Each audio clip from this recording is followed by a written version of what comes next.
You did this with the early math class, right? So you like got 82 apples, 12 niggas, and then how many, blah, blah, blah. Then you went like thinking all around this one and no other one. So the answer is B5. Everybody get that? Yeah. B5, it got all the dinks. B5, and I'm an Audi 5000.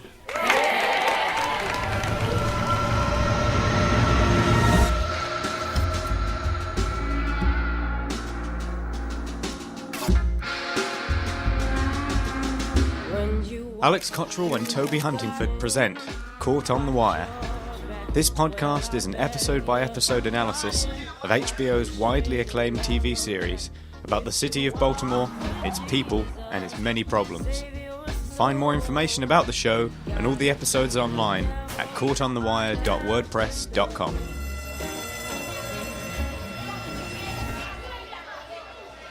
Hey, welcome back to Caught on the Wire. You're here with me, Toby, and I'm joined as always by Alex Cottrell. Hello. Hey, how has life been? Yeah, it's been a very productive week, and I watched Game Changers the other day, which I've been meaning to watch a little while. I don't know if you know about this, the BBC-led drama about Rockstar, the creators of Grand Theft Auto, which you're all too aware of, Toby. Oh, wow. Okay, this has slipped under my radar somehow. Oh, have you not heard about this? No.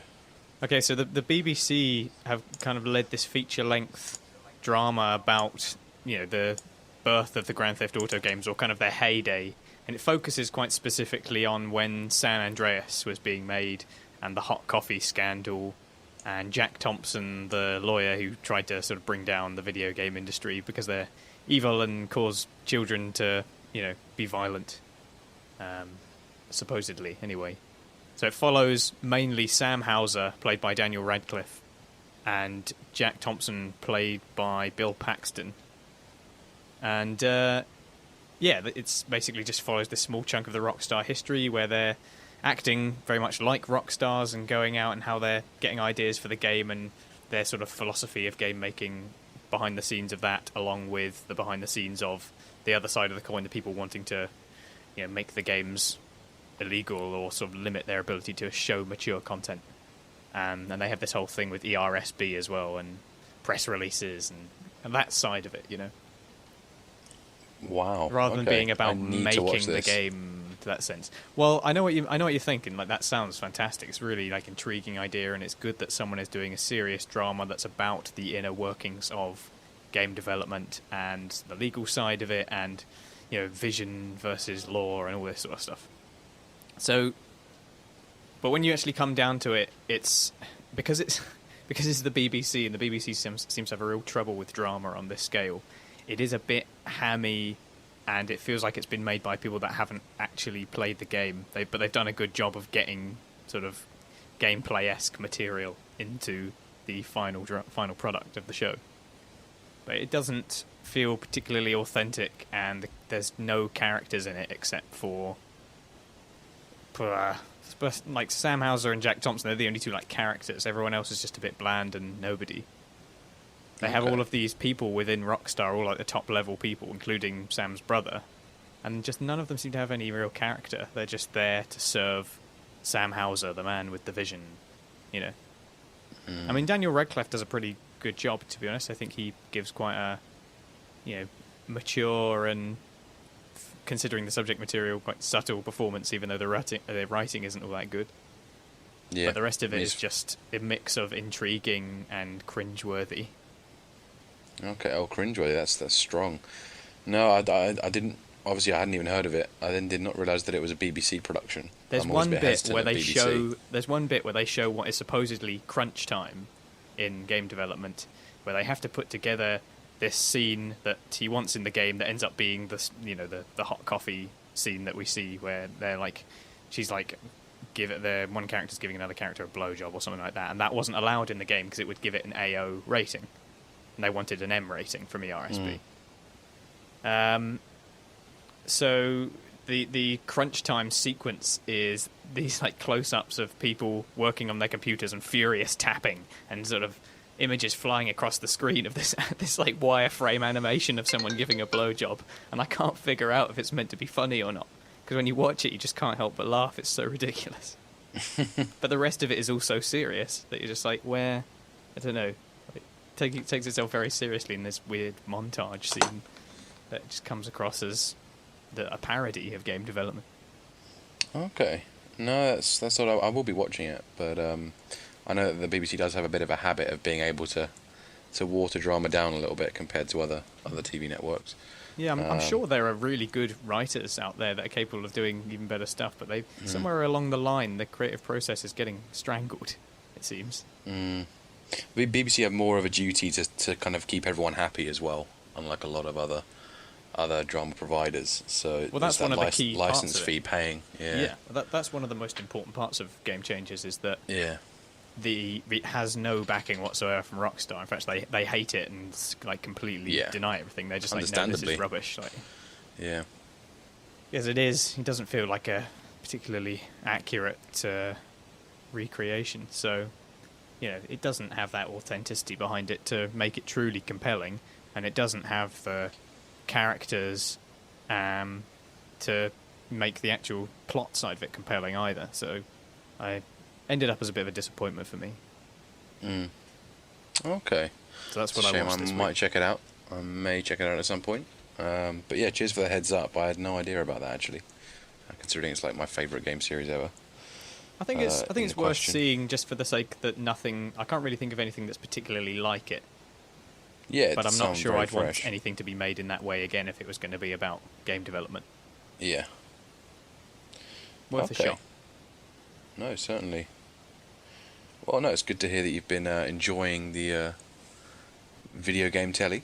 But should we pop over to Listener's Corner for a little bit? Yeah, let's move it towards The Wire. Let's hear from Osman Iqbal, or Iqbal, who got in contact with us recently. A new writer, or the first time writing in at least.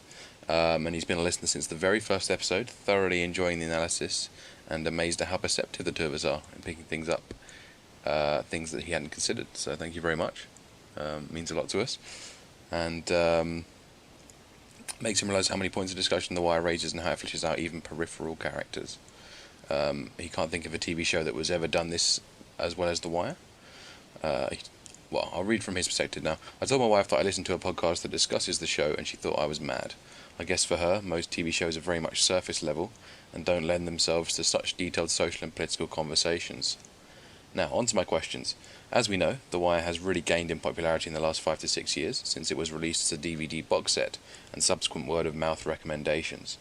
Do you think that more actors in the show would have gone on to star in more prominent roles had the show been as successful during its initial run as it is now?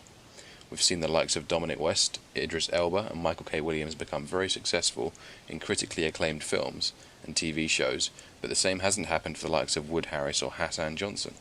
I just wonder if they had hit the current zeitgeist of social media, Metacritic and so on, more actors from the show would have transitioned into other big roles. And a slightly random one, as I know that Alex is a gamer, do you think The Wire could ever be made into a video game? I definitely think that the story and characterization lends itself to a Telltale style decision-making game, where you take control of 5 or 6 characters and your decisions determine what happens to them.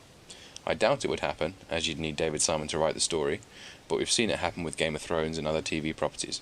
Anyway, that's my lot. Keep up the good work, guys. All right. Well, if we start with the very first on topic bit, there. Yeah, very much about keeping it on the wire. And if we take a look at the first question, I think was to do with we have certain actors, key actors who have risen to better things as times have gone on, whereas some of the other greater characters and even minor characters have never been seen again. I think I said more or less this in the email, but some people have said that the performances in The Wire had a uniqueness about them, so that everyone except the already established actors basically got typecast as those characters, and nobody who actually knew them could see them as anything else. Like, nobody who saw them would just be like, no, I'm sorry, that's a Wire character. Like, I can't see them as anything else. So I don't know how much truth there is to that, really. But people who cast films and producers and whatnot who have hands on this this sort of thing can make some strange decisions based on what they think the market wants, so you never know. Chad C. Coleman has done well for himself, I think. He's obviously in The Walking Dead at the moment. And Michael Potts and Paul Ben Victor, they were both in a couple of things recently. They're both in True Detective, for one thing. I remember watching True Detective and I was like, that's Spiros. What's he doing there? Yeah, Pablo Schreiber as well. He's been in a couple of things. Orange is the New Black. He's had a very prominent role. That's true, yeah. I still think that Idris Elba has had by far the most exposure since. Yeah, commercially, he's kind of like the... I mean, he's being tipped to be the next James Bond, which is one of the biggest sort of solo film roles that there are, so... He's become the face of the Sky TV package as well in the UK. He does most of the Sky adverts. Right. Advertising the box sets, etc. So it's quite a position he's in now, really. And of course, I think it was mainly Luther that really launched him in the last few years into that sort of level of popularity. Well, that's it, isn't it? I mean, if the show... It's hard to say, because if it's based entirely on this flat level of exposure that the show got, then presumably every character got the same amount of exposure that The Wire gave them. The Wire alone gave them that exposure, except for factors like their own personal networking and business dealings, which we know nothing about. So it's really hard to say how much impact The Wire itself had on this actor or that actress or whatever. It's really hard to say how much came out of it. I mean, having said that, actually, are there any actresses in The Wire that have sort of gone on to big things? Not really seen actresses. like Sonia Son. Not really seen her in anything, I don't think. No, there was that one film in the 90s. I forgot what it's called. That's not going on to things, though. But yeah, I mean, that's what I mean. It's going back from The Wire. I can't think of anything she's been involved with, really. Deirdre Lovejoy's been in a few things in the background, sort of thing. She was in... Oh, yeah. I think I'm sure I saw... I've forgotten the lady's name now, but plays Beadie. I've seen her in something else. Amy Ryan, yeah, she was in Birdman. Amy Ryan, actually. that's it. She was in one The of the Office. Big Six in Birdman as well. Amy Ryan was in The Office. I remember us mentioning that before, actually. Yeah. She's good in it as well. She's getting around, certainly. And she's getting around. Maybe a poor choice of words. Yeah, just if you take away the dirt context, she's getting around. And Wood Harris is an unfortunate one. Doesn't seem... I can't think of any instances of him appearing anywhere. Yeah, but it's a real mix and match, and as you say, it's hard to really establish whether it's as a result of The Wire. Obviously, Luther launched Idris, as we said, but did he get into Luther because of his success in The Wire, or was it just kind of a risky casting that turned out to be an amazing thing for them, or for the BBC? It's hard to say. Very, very hard to really work out the sources. And like Osman says, if it came out in a time like now, when it would be all over social media in a very ubiquitous way, assuming that the show would have somehow... Because it's hard to say exactly whether the show was just like not publicised enough, or whether it genuinely is a show that is only going to be enjoyed by a certain type of viewer, and that just limits its audience. It almost gives it like a hard, like a ceiling, basically. Yeah. Hard cap. Definitely. But who's to say? I mean, it's a very, very complicated question. And what do you reckon about a Telltale Games The Wire? Well, have you seen Telltale's Game of Thrones? Game of Thrones. Yes, I have. I played The Walking Dead, obviously, their original game, or the original game that really went big. And I will get around to playing the Game of Thrones one at some point. But yeah, it's clearly... I guess once you get games like Telltale are doing, you can pretty much adapt anything to that format. It's quite flexible, really, isn't it? And I could definitely see some sort of Wire narrative taking place like that. If it, actually going ahead and happening is a very different matter. Yeah, I mean, it's attaching Telltale to them specifically is interesting, because they have most recently done a Telltale storytelling kind of game for Minecraft, and apparently it's awful. And I've heard a lot of bad things about the Game of Thrones one as well. I've heard it's even worse. All of the things that are like bad about The Walking Dead, but don't matter because the rest of it is quite novel and it's well written. is that is that it has that illusion of choice. There isn't a genuine kind of set of consequences and everything. There's some set pieces, but other than that, a lot of the things that you do and say don't have the impact that they kind of claim that they do. Yes, that is true. And apparently in Game of Thrones, it's like even worse, and it really is just a lot of heavy-handed moralizing with a bit of consequences here and there. Yeah, so it's really a linear. I mean, track, I've not played it, so I can't say for certain. So I wouldn't quote me on that. But what I've seen in terms of reviews from websites and reviewers that I trust has not been especially positive. And The Wire, I mean, how would you even do it? Who do you play as? Who are you as the character in The Wire?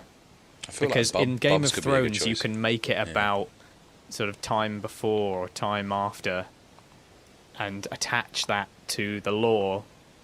In it's fantasy, so it's a bit easier to have that suspension of disbelief. But with The Wire, it's so rooted in where it is at that moment.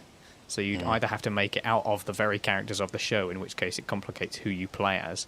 And I think it just risks being a bit like fan service rather than an interesting independent drama.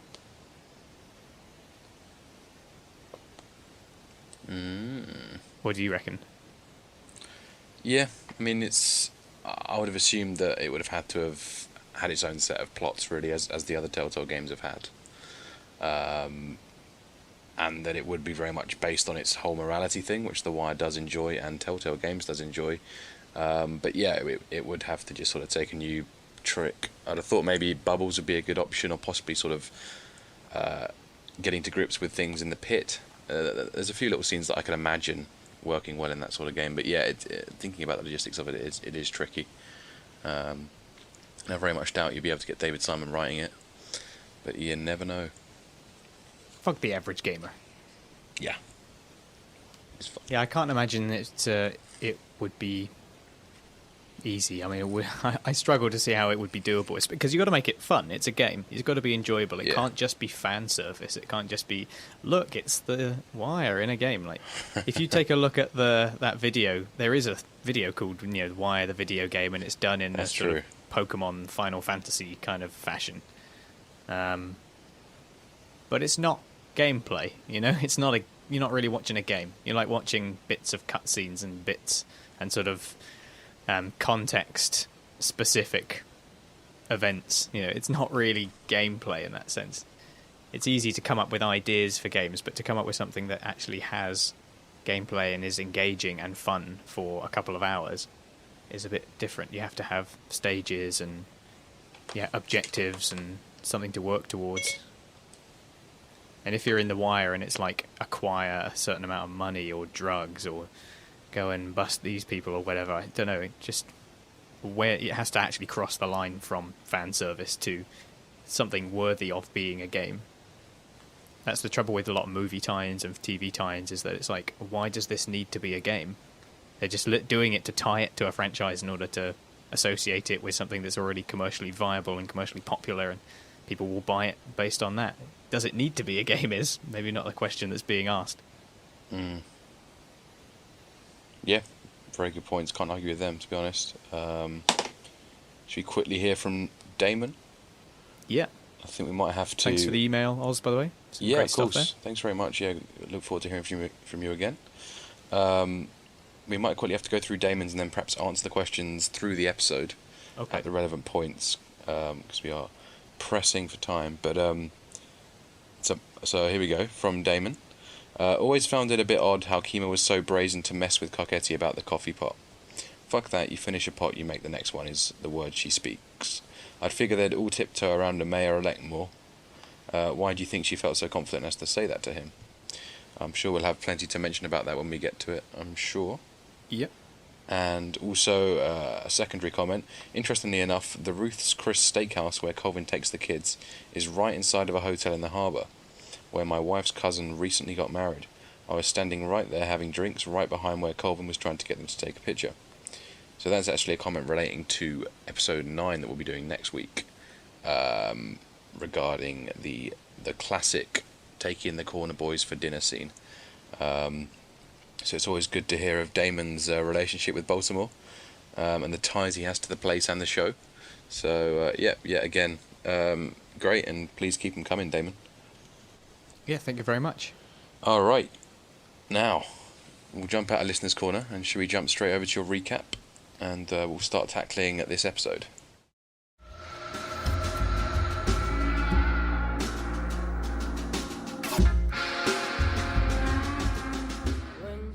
Yeah, so taking a look at the recap this week, we have...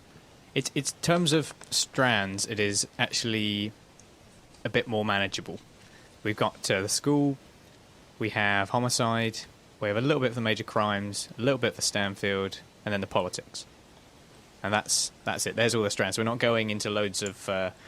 There's a lot of jumping around in this episode. There's an awful lot of scenes. It's incredible that there are bits that are like only a few seconds long almost.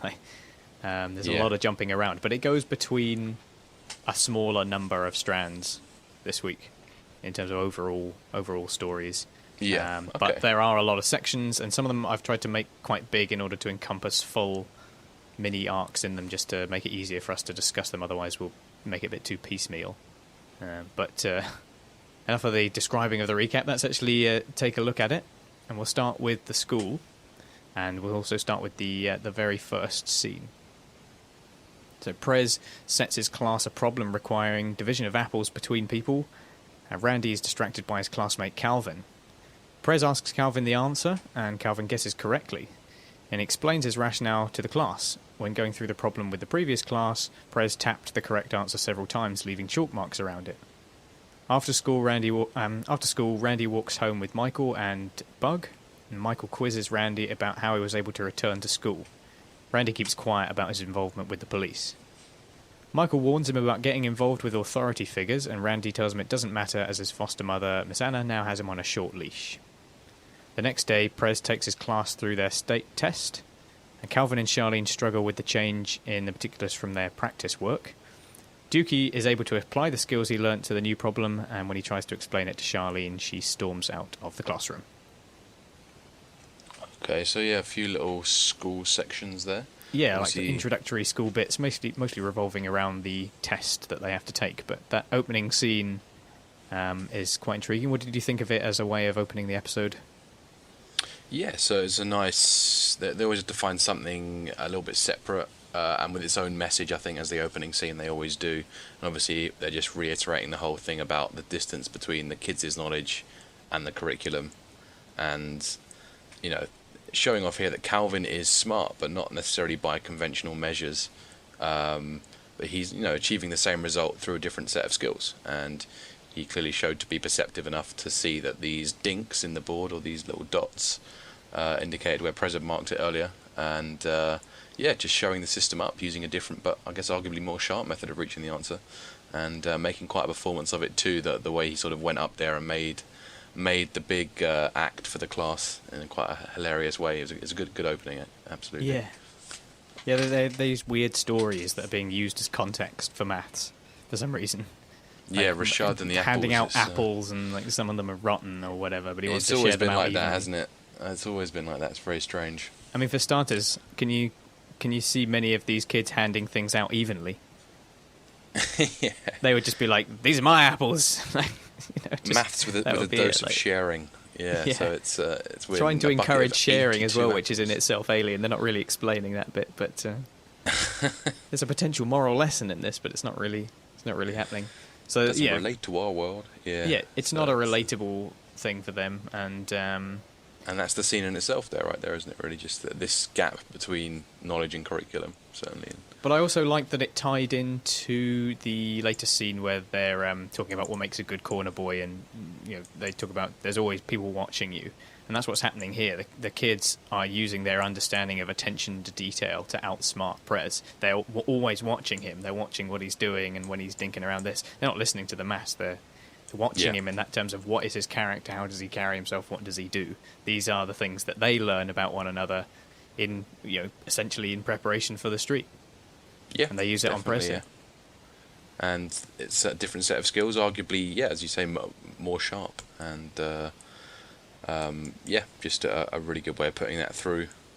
I think it then leads on to, did we say the bit after school with Randy and Michael? Mm-hmm.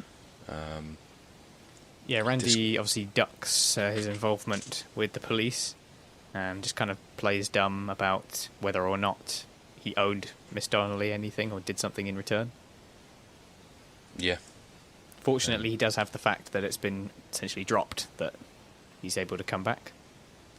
Yeah, because Tiff claimed that the sexual contact was consensual, right, and therefore Randy was no longer sort of part of a criminal act. That's right. Yeah. And he's now just sort of back at square one without having to worry too much. Obviously, and we get a little reminder of Michael's distrust for authority figures. Yeah. People saying that he says they always talk to you like they've got you by the arsehole or something like that. Basically saying that they always try and make it seem more serious and that they're more important or have more authority than they actually do, in order to screw you over. Like. But obviously, with Randy's mounting paranoia, that must be a message that he'd quite want to hear from Michael. And I do like the way Michael sort of describes the situation, explains how to sort of shake off that interest and just stay quiet, and the police will inevitably give up. And the teachers will inevitably give up. And it feels about right from what we've learned. There's only so far you can sort of shake a tree before you get no more apples or whatever. Not to bring it back to Rashad or anything, but so it is good. And these kids are very, very smart in their own ways. Yeah, no, the show goes to great lengths to make it very make it plainly clear that there aren't any. It's not just dumb street kids. It's not as simple as that. It would have been easy to just.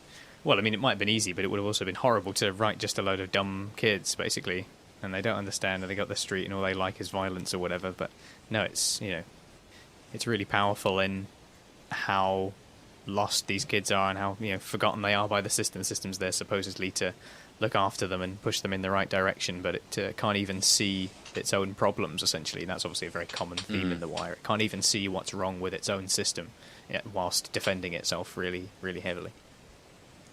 Oh, definitely, yeah.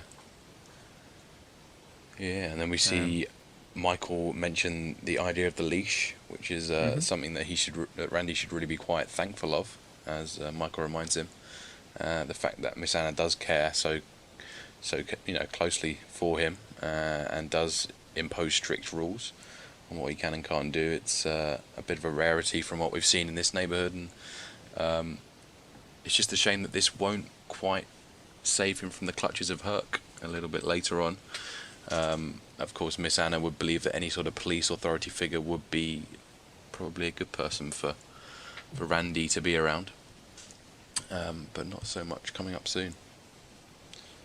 And then we have the actual test going on itself with Prez, and how the unrelatable context for all this maths that we heard earlier is just confusing in a way.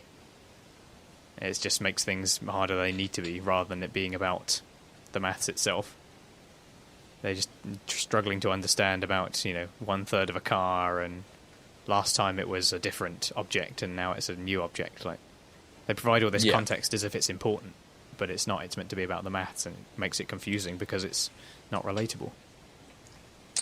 Also, you could also argue that obviously that using the objects to relate the numbers together is a way of making it more accessible to someone learning it, so that they can kind of visualize it in their minds. Well, that idea in itself makes sense, but it's it's strange. It's a strange situation because you do have to do something like that in order to not make it too dry, in order to make it understandable.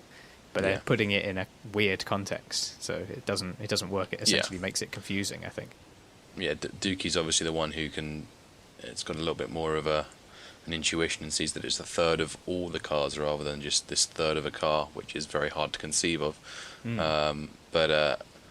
Oh no, the other lady's not having it. What's her name again? Is it Charlene? Charlene, yeah. It's quite. Was I talking to you? It's quite amazing how much pride people have for their own abilities, and if someone else is going to undermine me slightly, I'm going to have to take my leave. Yeah. Maintain. It's so quite shocking, really. Yeah, it's just storms out. That's kind of the end of that, really. Yeah. So I'm sure regular occurrence. A lot of people storming out and rushing out and leaving without anyone noticing. Well, I like the fact that we kind of keep seeing that happening. That shot of someone just kind of quickly, hurriedly going out the door for one reason or another. We see it so many times. yeah, you can't kind of let people taint your pride. Everyone's always watching in this world, so if your rep is on the line, you're better getting out of there before you take any more humiliation, I guess. Exactly, yeah.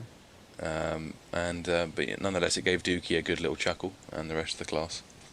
So. Right, Yeah, any so more to say good about that bit? That's kind No, of just covering our opening bits for the school, really. Good little bunch of scenes there, yeah. Let's move on.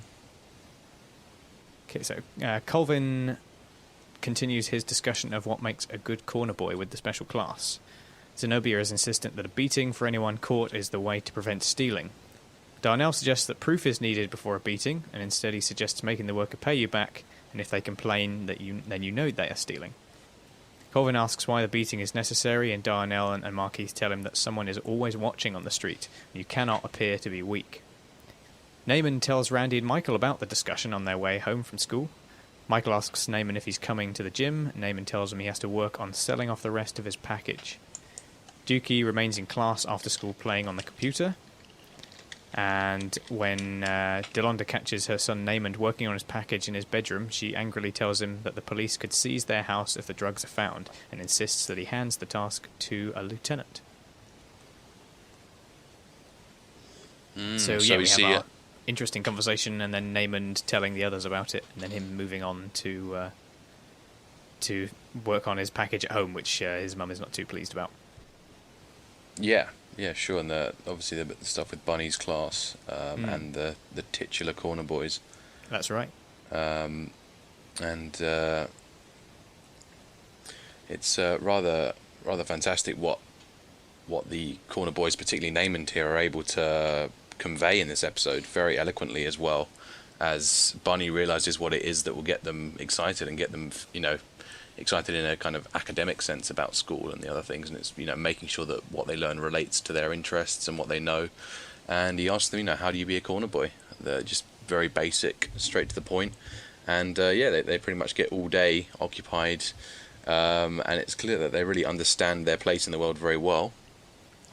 And explaining why corner boys have to behave like they do. You can't let things slide because they get in over on you. And Naaman obviously making that quite interesting comment about how today's dollar is tomorrow's too. And not even that, everyone seems to sort of pipe up and it becomes their passion. It's all they've known. And it's interesting how Darnell particularly is respectful of this old honour system that the Barksdales took very seriously, and people such as Butchie will champion, where if you fuck someone up over some bullshit, then all you did was lose a good worker. That's certainly not something that we feel is in place at the moment with the Marlo leadership. But it's good to see that there's still that representation around. Like you say, there's suddenly a lot of passion. There's a big rush of answers as soon as they ask them about their own world, I suppose. Yeah.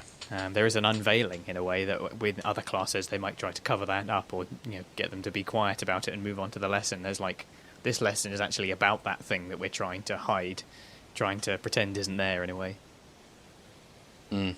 This is just very much an open and honest, okay, so you're corner boys, what is that exactly? Yeah, it's great.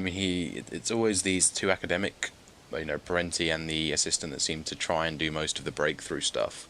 And then there'll normally be Colvin, who stands up at the last minute and really sees what it is that these kids need to be challenged, or through which method they need to be challenged, and manages to nail it.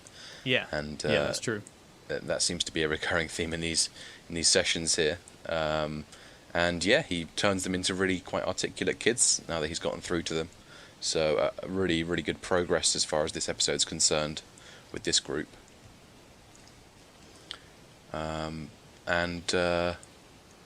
So it seems quite odd when Naaman later on tells his mates that he spent the whole day discussing the art of slinging in his class, and you sense that, as you would do most of the time with Naaman, none of the other kids actually believe him. It's actually telling the truth for once, yeah. Actually telling the truth, yeah.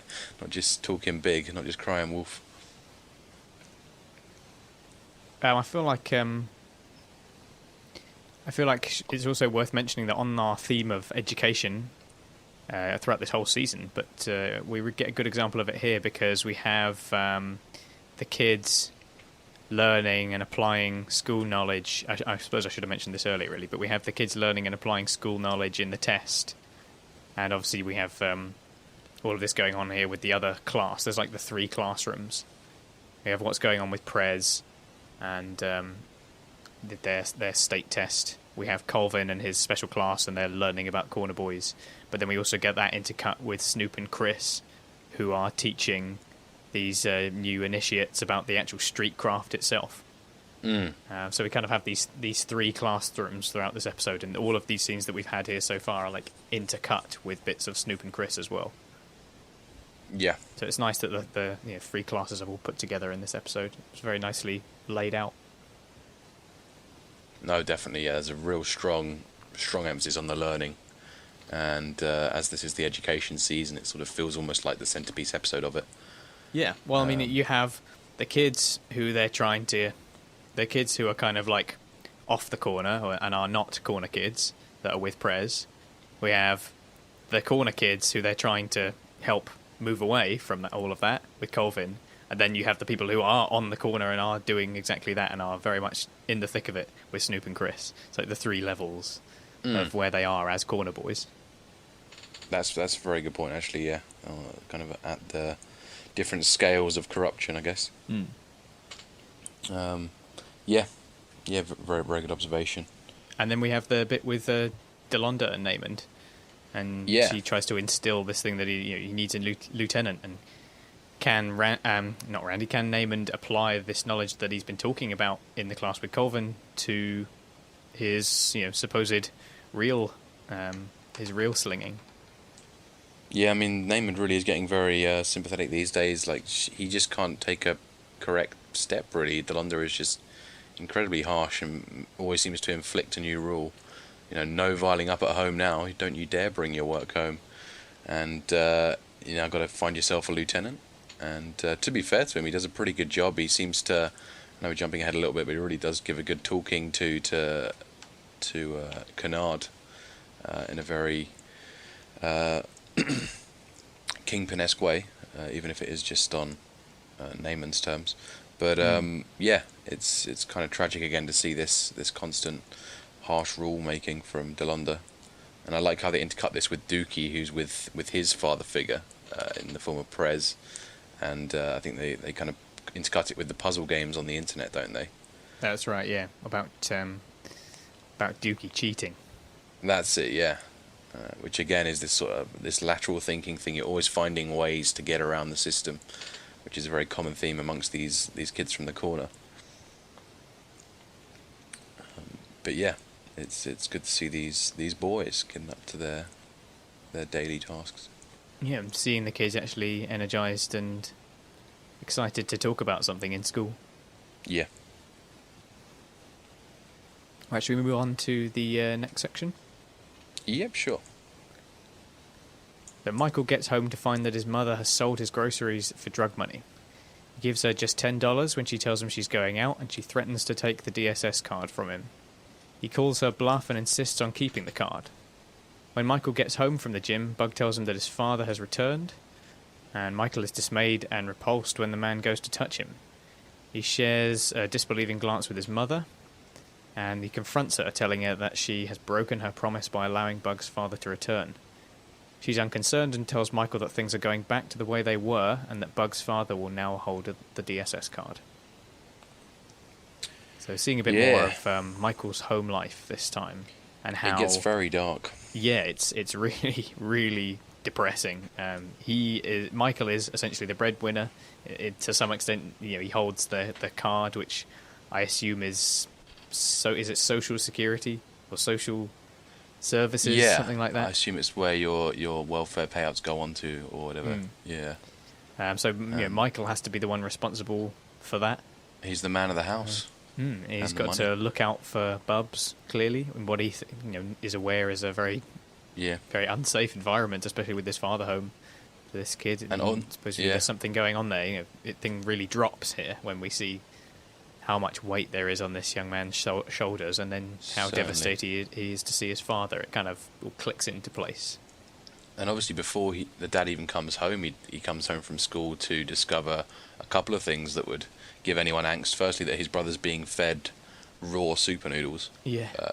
And then secondly, that Michael's mum has decided to sell the current groceries from their cupboards for more dope money, rather than actually put them to good use and eat them. So it's just a really, really horrible situation.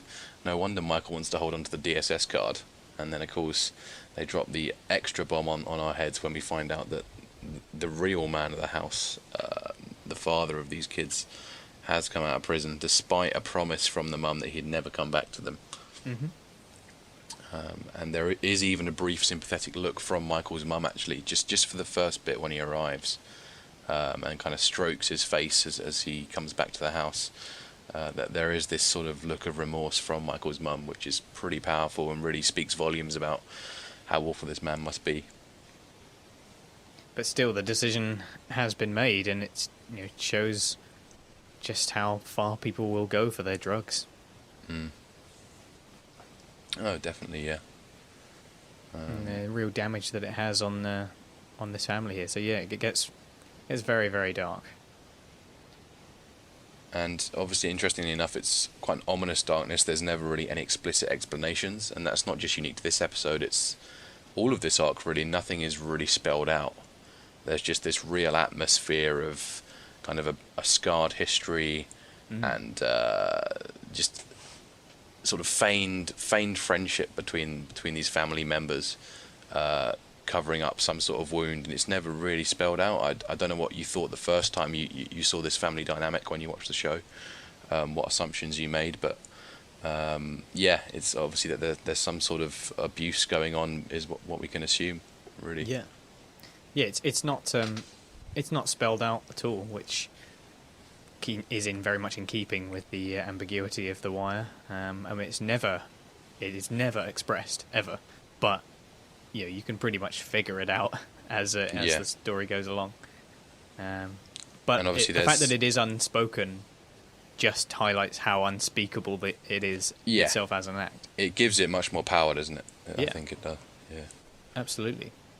And obviously, there's that bit with Chris in a couple of episodes' time, where the kind of Michael dad arc finishes, that really adds a lot of underlining to the whole awfulness of this part of the show, and kind of confirms everyone's sort of worries or guesses about what happened with Michael's dad.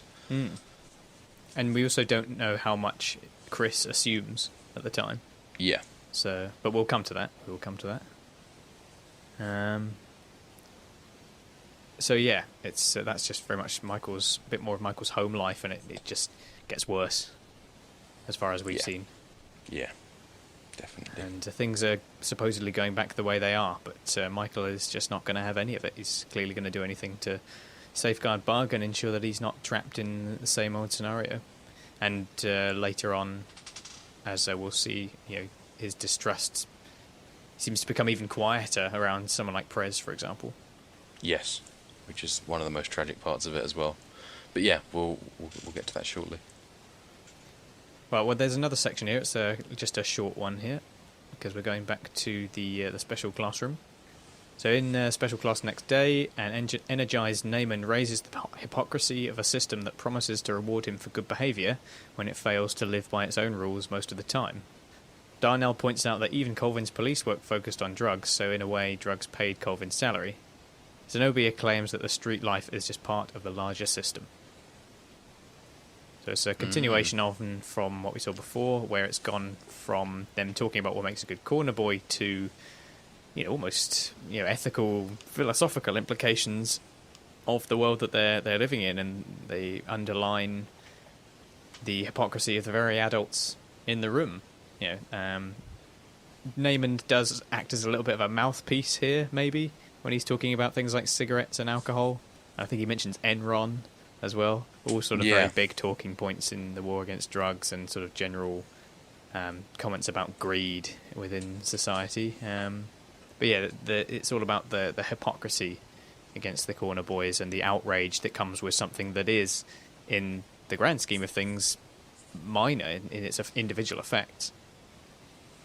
Yeah, definitely. It's very astute observations from the boy, and comparing how, I guess it's comparing how people live on both sides of the law in similar ways, but the different stigmas that exist for each one. And obviously, alcohol and cigarettes don't even have an ounce of that stigma.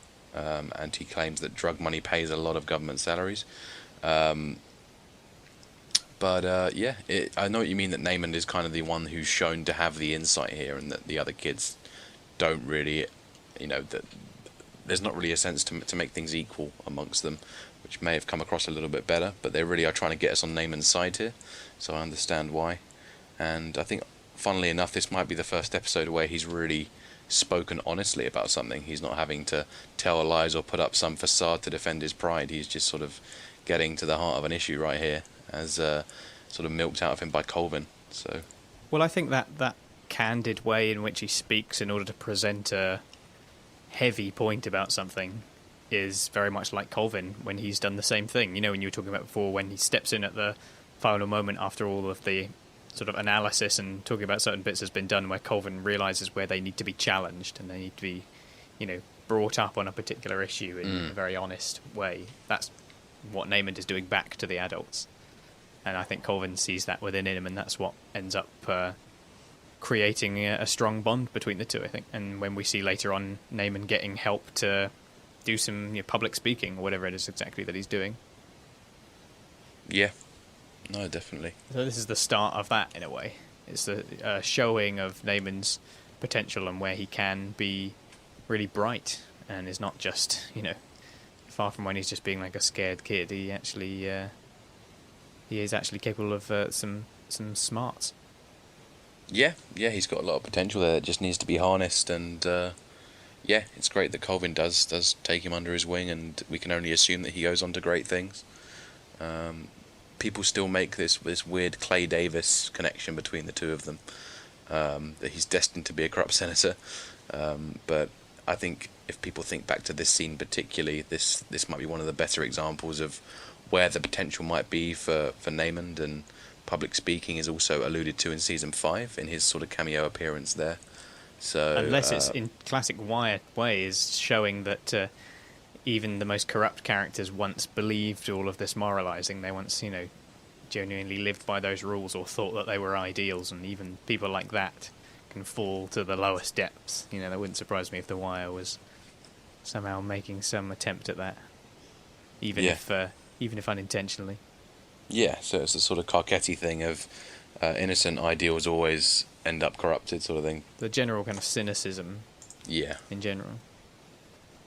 Definitely. And I guess ultimately this leads to one of the kids, at least, just one, getting excited about a writing activity.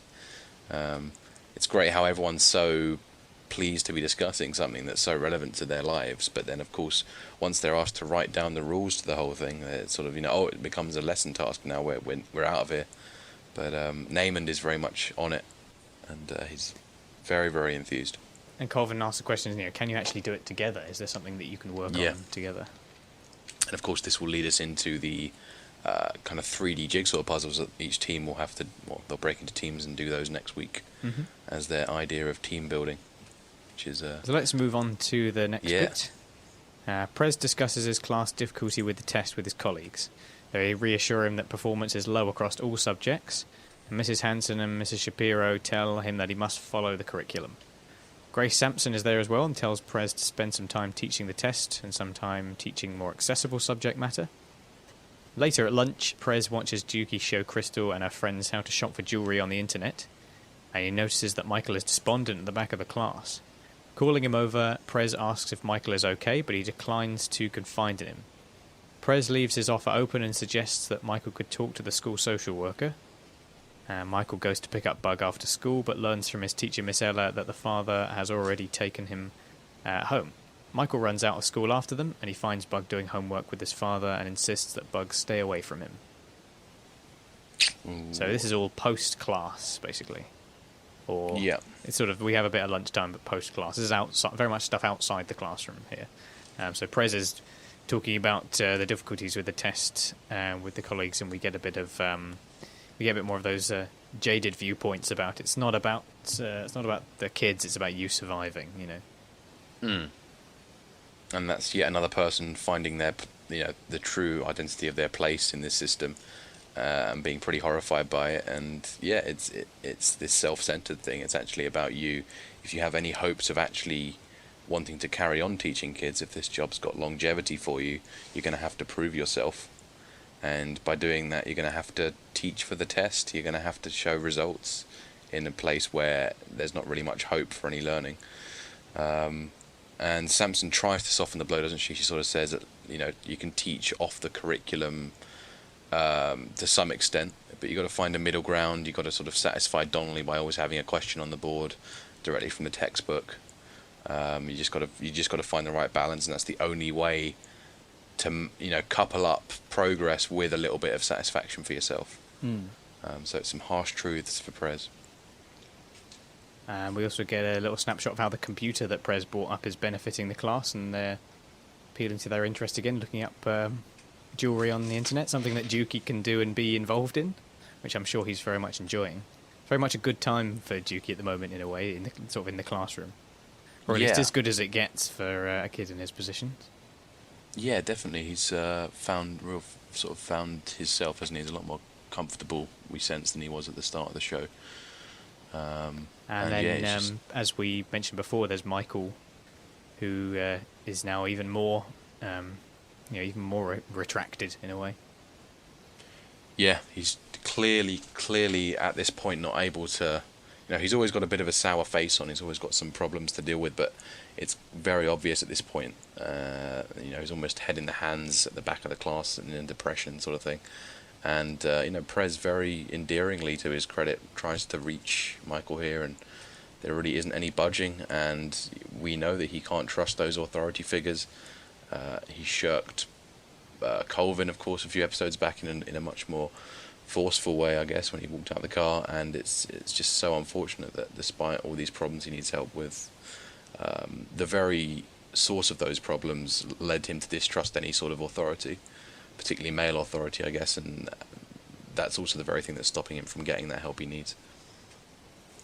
One question that I did have about this bit with the scene with Prez, I don't know, maybe forgive my ignorance here, but why is it such a bad thing that the school might be taken over by the state? The other teachers kind of give Prez a look, but they don't say. And it's not immediately obvious to me. Maybe it's something more to do with the American school system, I don't know. But why is it such a bad thing that a school be taken by the state? Yeah. It's suggested as this thing that must not happen, but it's not sure why. Yeah, it's true. It seems to be a bit of a stigma, doesn't it? Maybe it means a reduction in pay for everyone. I don't really know. I shouldn't really speculate, not knowing anything about the way it works over in America. Yeah, I mean, if anyone has, can shed some light on this, then by all means send us an email. Yeah, I mean, it would be sort of equivalent to special measures, would it? I mean, we have special measures in the UK for failing schools, but obviously the very purpose of special measures is to get schools better. It's like an emergency response almost. Yeah. So when you look at it like that, it would be what a school does need, But not really sure. Maybe someone can shed more light on this. Mm. Now let's move on to our last part of the school strand then. Parenti, Colvin and the special class teacher discuss their progress. The academics are impressed with their results, but have noticed that some of the children are not participating, those with deeper problems in particular. Parenti wonders whether they can convince the corner kids to take an interest in subjects beyond drug dealing. Later, on his mother's advice, Naaman gives his package to Kennard and tells him that he is a lieutenant, and warns him not to cheat on the profits. Naaman delivers his takings to his mother, and she notices that he has made less than she would expect from a full package.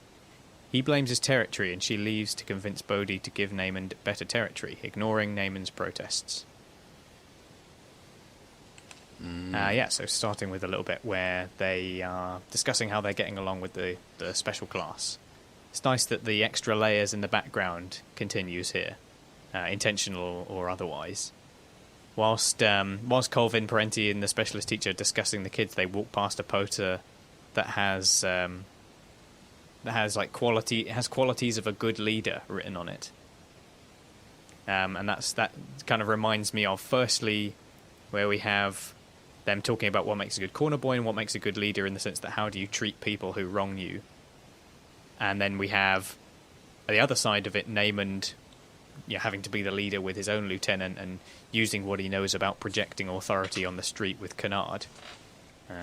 And that in itself happens as they pass this great colourful mural that in no way actually represents Baltimore living. Like, it's the complete antithesis of this like horrible backdrop and abandoned houses and everything.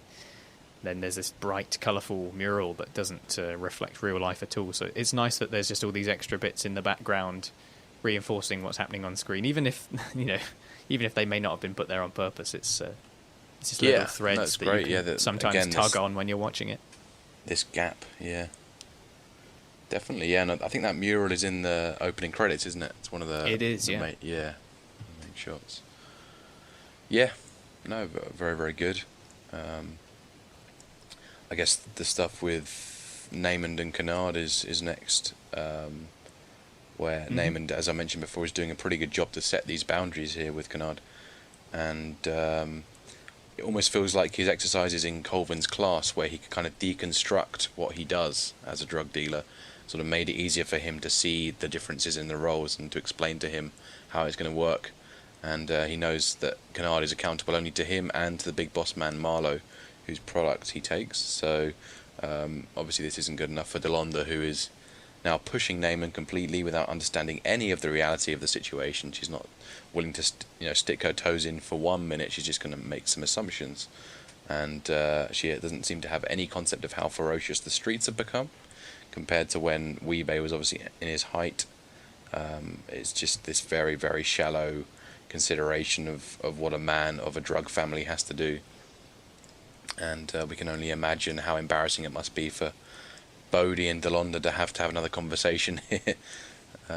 Unfortunately, we don't get to see the actual conversation itself. Yes, that's just another cuff round the ear, as it were, for Namond, who is clearly trying to do his best without actually getting hurt. I mean, I don't think it's unreasonable that he would want to do that. He's trying to keep it safe whilst trying to please his mother and live up to her expectations. And I don't know. Ma let me build. There's something kind of poignant about that in a way. Like, he's not able to actually construct his own life. He's not actually able to, create something for himself. It's got to be what's given to him. You must be this. You must be that. Definitely, and just the expectations are so unrealistic that Delonda is just impatient, completely impatient, and it may well end up killing her kid if she's just not careful. Yeah. So very, very, very frustrating to watch. And it does make me think of the change of administration back at Michael's house, to see how things are a bit different there. And very much the man of the house is in place here. Obviously, now that Michael's dad's back home. And I do like the scene, of course, where Bug does go to Michael when he's asked over. There's that loyalty in place still. So that's the school. That's the school and the kids and everything that goes along with it. Okay, we stuff there. Did a good job of getting through that quickly, actually. Yeah, there's an awful lot in there. So let's move on to homicide. There's 3 bits for this, 2 big ones and 1 small one. So let's chow down on our first section, which is Jay Landsman briefing his squad before their shift. He introduces them to Carcetti, who will be observing them. He also announces the death of Colonel Forster and his wake that will be happening in that evening. We also have Bunk, Lester, Keema, Ed Norris, Vernon Holly and Crutchfield. They're all present for the briefing. When Carcetti finishes the coffee in the break room, Griggs insists that he make another pot. And Carcetti asks the detectives to continue as usual. And eventually Griggs, Freeman and Landsman stop pretending to work and go back to their idle pleasures. They tell Carcetti that when they have a body, things are different. After the briefing, Bunk tries to convince Holly and Crutchfield to revisit the scene of the shooting for which Omar has been arrested. He finds their witness, Oldface Andre, shady. They remain resistant to his efforts to get them to reopen the case, and Carcetti approaches them and remarks on the caseload they face. Crutchfield insists they can handle it and then steers the conversation into an interview room where he becomes angry with Bunk's attempts to go back on their case, thinking that he's doing so to discredit Crutchfield's clearance. After Crutchfield leaves, Bunk appeals to Holly instead to look over the scene one more time. So we have our opening briefing, Carcetti getting used to homicide, and then Bunk trying to convince Crutchfield and Holly, but mainly Crutchfield, that they've got the wrong man in Omar Little. Yeah. Yeah, so it's, again, a lot of an epic landsman soliloquy. Yeah, a very genuine landsman at the homicide briefing. He does have a real authority in the department, there's no doubt about it. And of course, it wouldn't be a good landsman scene without some humour with the fact-finding. Yeah, so any facts you leave lying around, that shit's on you. But, yeah, it was a great speech, sort of a very much in the ilk of what you'd see at the detective's wake, but without the alcohol to fuel all the extra profanities, and having the mayor around, of course. I'm sure you want to stay on some slightly good behaviour. But, yeah, it was a nice introduction again to the scene. And, yeah, we do. I mean, despite that, the fact that Carcetti is there, I think we do see a humility and genuine sadness in his announcement about Forster, and it's also a great performance, and it's also very much a tribute from the show as a whole to Richard DeAngelis, who plays Forster. Again, very much like it was with, as you say, Ray Cole and Rob Colesbury. Yeah. It is again a genuine homage to the actor themselves, and Forster, who did appear in one episode recently, didn't they? This season, did die during filming from cancer. Yeah. And is being remembered as such here, which is a very nice sentiment. Yeah, I mean, it's a common... No, well, it's not common, but it's like it's a established thing that landsmen, when discussing deaths and whatnot, that he is he's a big softy, really. He's a very sensitive gentleman, capable of some real candid emotions. Emotionally complex, and he also explains how it's a miracle that he, Forster managed to climb up the chain to colonel without betraying anyone or leaving anyone bitter. Not that I'm sure he potentially did manage that, but it speaks a lot about what it takes to really be ruthless and career-minded, is that you do have to actually leave a trail of bitterness and betrayal behind you to kind of be ruthless enough to get there. So maybe that's suggested somewhat in Forster's age, because he is quite a lot older than all of the other, all of the other sort of brass, as it were, that we see. And it suggests that you can make your way up without doing those things, but you're not going to be the sort of hot-shot young officer. It's going to take a long time. Superiority, hasn't he? You actually have to sort of demonstrate loyalty and take it nice and slow and make some genuine connections rather than shafting your way to the top. Yeah. And it's kind of typical that once they sort of all told, they finish that memorial speech, Crutchfield responds with an anal sex joke, which seems very fitting of the homicide department, as they have done plenty in the past. So, I mean, Carcetti as well are not exactly making many friends in homicide at this point. At first, his desire to get involved and see the day-to-day working is just making him an outcast because of his political standing, and it's sort of misguided but well-intentioned, which is a bit of a common theme with Carcetti. And I think he's also forgetting the things that he said about Greg's. Yeah. Which I think explains why she's still harbouring that resentment for him. Yeah. And the interference that he had, and describing her as new and inexperienced. Because I'm sure there must be an element of... I'm not sure if Carcetti would know it, but obviously that case has been solved, and that'll be now in the public eye, potentially. Although now as the election's over, it may well have not been reported heavily in the press. But obviously the solution to that witness case is that the witness was not a witness at all, and it was a potato-based death. So obviously, if Carcetti were privy to that information, it would make for a much more awkward introduction, because everyone would know that he got his mayoral position through that madness.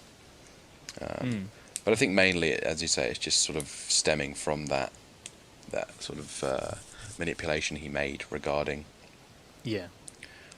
Greg's and the inexperience of her new position. But yeah, that feeds into what Damon was saying in the email, as one of the questions he posed, why were the homicide detectives so hardened and not making any adjustments for the mayor when he came to visit? Why are they just being a bit arsehole-ish? Yeah. And I think that certainly explains it. They're not. I mean, it's homicide. They're not afraid to make themselves clear on how they feel about things. They're very hardened to the world, certainly. Yeah. And that's good because it's very humbling for Carcetti as well, which is what a lot of mayors would need, I imagine. So that's true. Yeah, he's not going to be able to just stroll around and have things happen as he likes. But he doesn't really have that desire either. He wants to see what they're really doing. He welcomes that honesty, and as such, they do eventually just go back to laying around. Lester doing his dollhouse furniture, and Landsman with his porn magazines. Like, it's just going back to normal. They catch a body, it's different. It's pretty hilarious, actually. He's just turned up at the wrong point, really. He's just not come when they've actually got a body. And it should be emphasising to Carcetti that he's come into power at a time of relative peace and over-resourcing of homicide, really. There's not a lot of bodies going down compared to what the city's used to. Well, there are, but they don't necessarily but that won't be till Freeman gets his thinking cap on a little bit later. That's right, yeah. But, it all comes out then. So yeah, it's nice to kind of have this period of calm before what comes later. And then we have the bit with Crutchfield and Bunk and their disagreement. So he's gotten over the petty stage, hasn't he? And is now sort of reasoning with Bunk and getting more angry than anything. And, quite rightfully. I like Crutchfield's reference to, I think it's George Washington Carver. I'm pretty sure that George Washington Carver has been mentioned before in some way in The Wire. Because he talks about 62 ways for the peanut, which is a reference to the fact that George Washington Carver came up with all these food recipes with peanuts in for farmers at the time or something. I'm pretty sure The Wire has made a reference to George Washington Carver before. Okay. Not really sure why that's a figure that they want to point at, but there we are. But yeah, it must have been this interference has been going on for a little while now, so I'm sure that they're getting pretty tired of Bunk constantly butting in and saying the same thing over and over, essentially. Yeah, definitely, and I can totally see where he's coming from. It's meddling, even if it is, educated meddling for a righteous cause. It's still technically shouldn't really be done. Someone else's work that you're dealing with there. You didn't catch this case yourself, Bunk. Holly is a bit easier to convince. Yeah, for whatever reason. Holly actually, normally he's portrayed as the most hardened of all the homicide detectives, of which quite a few we get to know in the show. But yeah, he sort of seems to be more open-minded here and just happily goes along with Bunk and doesn't really try to question him too much. So interesting anyway how they went with that. I also should have mentioned a bit with Carcetti where he's watching them just kind of sit around. It's interesting the language that he uses compared to the reality. He talks about, I want to see the city's response to the violence. Did he expect them to be like warriors out on the street protecting people? It's like Lester says, he just delivers the reality. If we get a body, it's different, but if not, then we just sit here and wait for someone to get killed, essentially. Yeah, there's no prevention. They're not dealing with the response to the violence. They're detectives. They have to investigate things that have happened, but if it hasn't happened, then, Yeah, certainly. And I guess in an ideal world, it's the patrol units that are out there trying to prevent what the homicide unit should be investigating. But as he discovers a little bit later on, that's also not working out too well.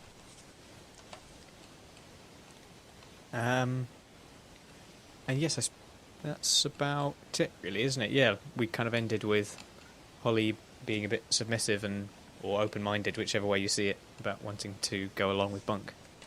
Yeah, he sort of takes a little dent in his pride for Bunk's ideas here. Yeah. Yeah.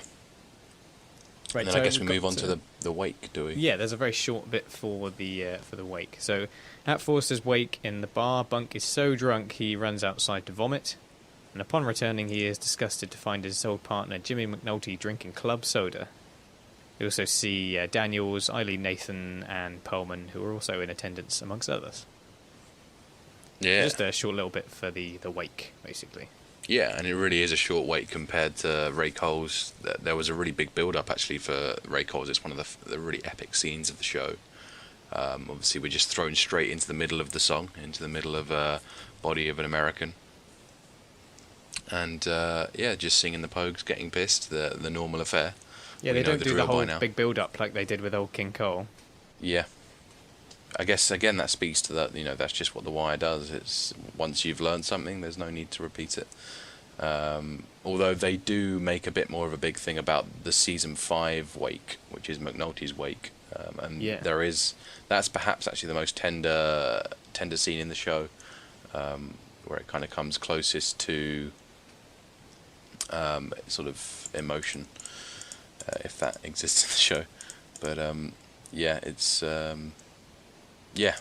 obviously punctuated by Bunk's inevitable vom session. Yeah. And I'm pretty sure that Old King Cole had its own vom session in this exact same street curb, but just with McNulty present as well, wasn't it? Yeah, it was pretty much. Yeah. And they obviously use this scene to demonstrate McNulty's further clean-up act. He's now able to sit in the middle of this steaming pissed bar with a lime soda. Club soda with lime. Yeah. And I love, it's a very enthusiastic face about the soda. Yeah, he's just so comfortable, isn't he? There's just not any concern at all. There seems to be no desire to possibly go back. Just take one. Just have one for a little bounce back. But yeah, he does seem content, but he also does seem a little isolated as well, because he's not there with anyone. He's just kind of on his own, and then Bunk just kind of comes over. But there's all these other people here that McNulty knows, but he's not with any of them. He's not talking to any of them or part of a group. He's very much on his own at the bar. So it seems that although he has cleaned up his act, it's also maybe alienated him from his colleagues, because he's just man on the beat now. He's nothing special anymore. Doesn't have any tales to tell or any desire to make any of those tales happen for himself. Yeah, he can't really socialise in the acceptable way, in the accepted way now. So we've already seen Freeman and Bunk express a lot of distaste for that. So yeah, there's got to be some sort of crack, and it can't be too long before that does start to happen. And the show does pick up its McNulty focus as we get to the later episodes of season 4. He does come back into a bit more prominence. I like the nod of understanding between Bunk and the hearse drivers outside as well. Yeah, clearly seen all of that sort of thing before. And they're used to this by now. I really like the whole 3 stages to that, like when he's sort of popping to the loos, thinking he'll just sort of quickly go in there, and then all of a sudden he starts retching in the corridor, and then you get this like real look of panic, and he just dashes for the exit. And as you say, this hesitant, I'd say very hesitant approval from the hearse drivers before he manages to tell McNulty to suck a dick and get it over with his club soda and lime. Yeah. And of course, immediately following this wake, there is the wake for the New York boys, or one of the New York boys, in the vacant row house, where Snoop actually says some words of some sort of epigraph words actually for this New York kid. Here we lay, so and so. So it's just kind of a nice contrast between the two forms of burying someone. Anyway. Yeah, that's nice. But the two together are definitely absolutely definitely poignant. Yeah. All right. Anyway, that's enough of my ramblings on about the wake. All right, so let's move on to our last bit of homicide. The next day, Holly agrees to accompany Bunk to Andre's store. Holly asks Andre to retell the story for Bunk, but he finds it hard to believe that Andre would leave the bulletproof area when only threatened by a 9mm. As Andre is explaining that he was trying to save the delivery woman's life, Bunk notices the back door, stock inventory and cameras that are part of his store. Bunk also notices a bullet hole from Omar's actual robbery and asks Andre about it. Andre claims the perpetrator wore a mask and didn't find time to report it. Bunk asks Andre to come in with them, but he refuses. So outside, he claims that Andre's whole story is fucked, as it makes no sense for Andre to have survived the robbery as a live witness. Bunk then states the store's main function is a drug depot, and it would not make sense for Omar to first rob the store with a 50 caliber and then come back a second time with a less powerful weapon. Finally, Bunk cites Andre's motive for lying. He wants revenge against Omar for robbing his stash. Holly is then convinced that Andre ran a con on the police. Bunk later returns to Andre's store with a grand jury summons, finding him talking with a woman named Dee Dee before bringing him in. Bunk and Holly warn Andre that lying to the police is much less serious charge than lying to the grand jury. And the prosecutor himself tells Andre it's a 10-year minimum for perjury on the stand, and that the sentence is given all the time, forcing Andre into retracting his story before he is even put before the witness stand. Bunk and Holly deliver the information to Landsman, who is enraged that he has lost a clearance to Bunk's interference, and he also berates Holly for not standing up for himself. So the second half of Bunk's interference, which turns out to have been the right move because it certainly convinces Holly. Yeah, it's a really, really strong set of scenes. These are among my favourite in the episode. And the line that I really like from... It's actually when they first go to Andre's store, where Bunk says, "This job isn't about picking the stories we like best." And it's just another way of saying, you know, you got to have soft eyes, really. You have to see the whole forest, not just the facts that are convenient to your particular case, or the particular way you want to see it. So I think that would be a great epigraph, actually. Not to take away from Zenobia's in this case. But I also like that Holly is a bit put out by that. Like, you know, now you're going to tell me what the job is. Yeah. The fact that he's there and kind of taken that chance on him shows that he understands that he wants to know more about he wants to investigate it more and do the right thing. Like, obviously he knows that. That's why he's agreed to come along.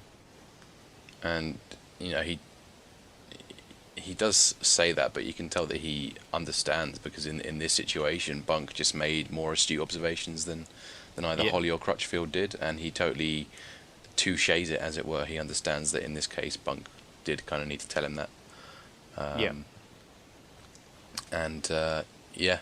So it's just Bunk, just being very, very, very intuitive with it, showing off his real police skills, and really challenging Marlo's scheme here, because obviously Marlo, when he first conceived this idea to frame Omar, it really felt very clever, and now we see that he really should have tried to perhaps pin down a motive more clearly, so that there wouldn't be these holes to pick in the story, which he manages to win Holly over with. So certainly a little bit worrying for Marlo at this stage after what Bunk has been able to dig around for. Did you catch the connection between the first time that they go in before they get the grand jury summons? The first time they go into Andre's store, did you catch the connection to Bunk obviously recovering from his night of heavy drinking? Normally he's got some sort of like head in hands thing going on, or a bit of sweat on his brow.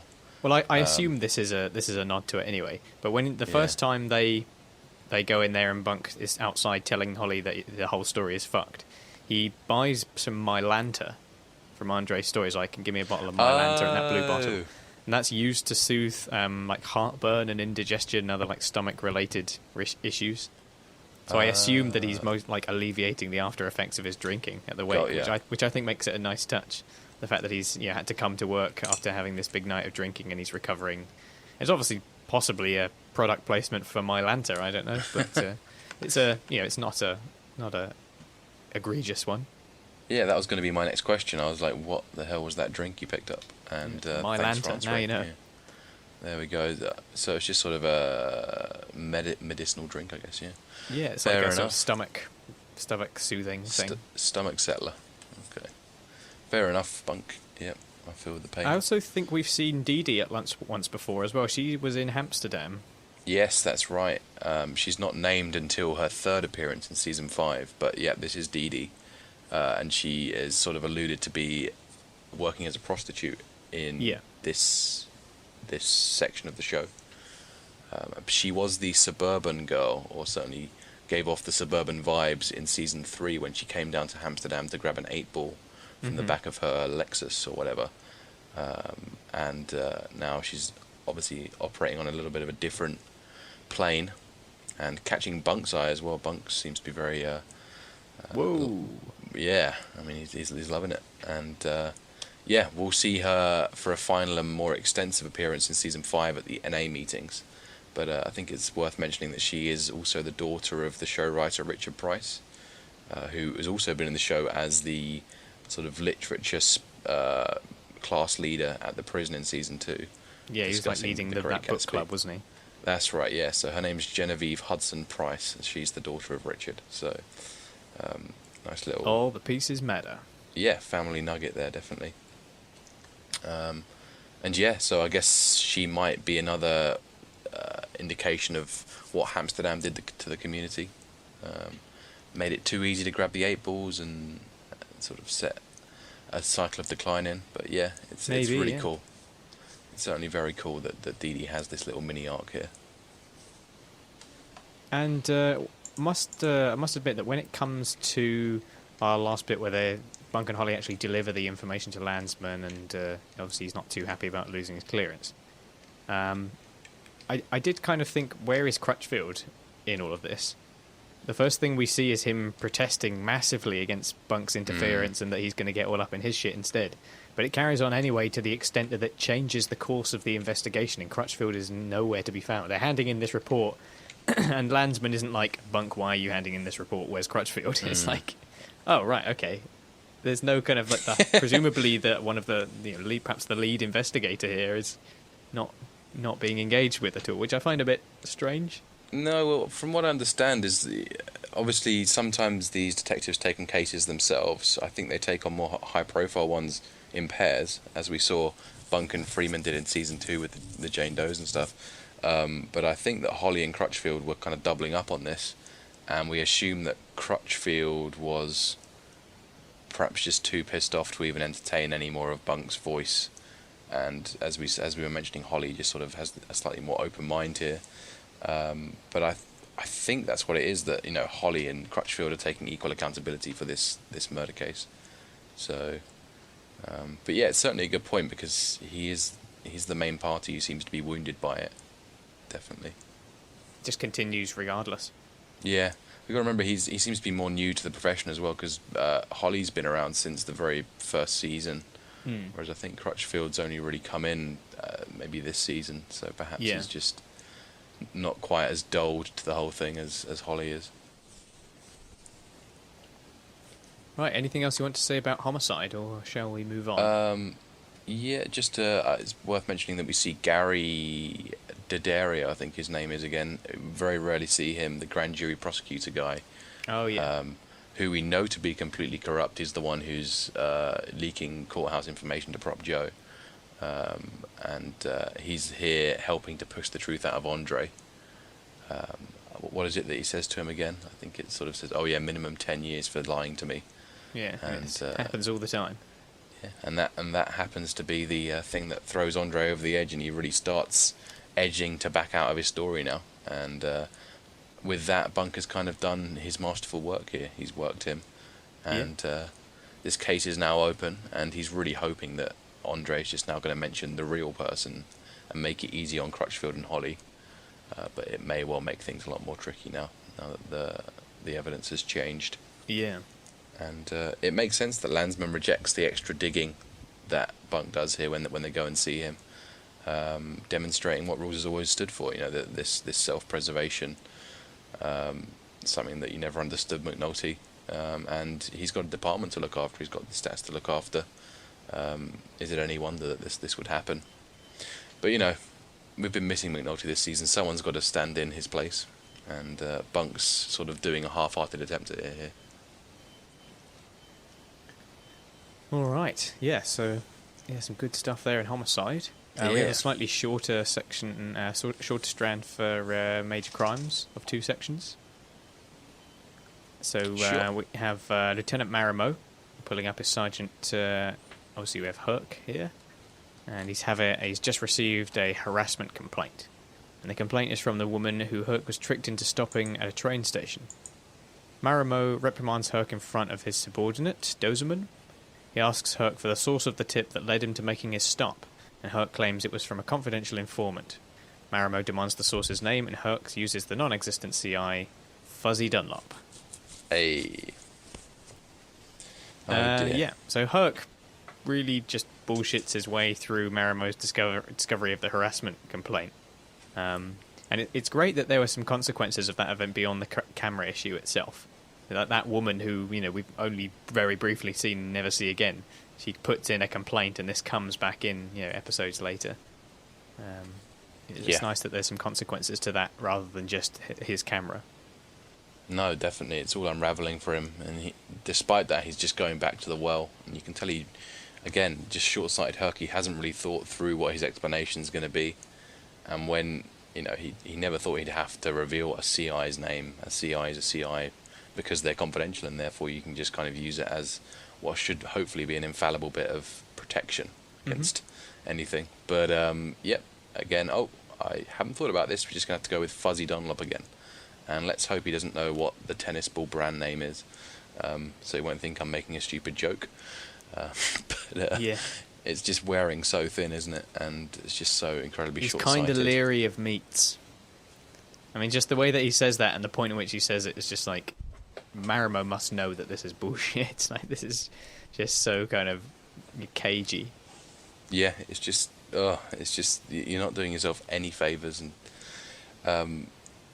it also makes you question what was Herc going to do if he actually did find something he could use with the camera, some sort of evidence against him, because he'd still have to rely on this fake CI because he didn't do any of the required, permits to get it actually set up legally as a form of interception. So it's just, again, right from the start been just a complete fuck up. Yeah. And and how strange is it to have a scene where Marimo is more likable? Yeah, yeah, it's true. Like, Marimo is the likable one in that scene. Yeah.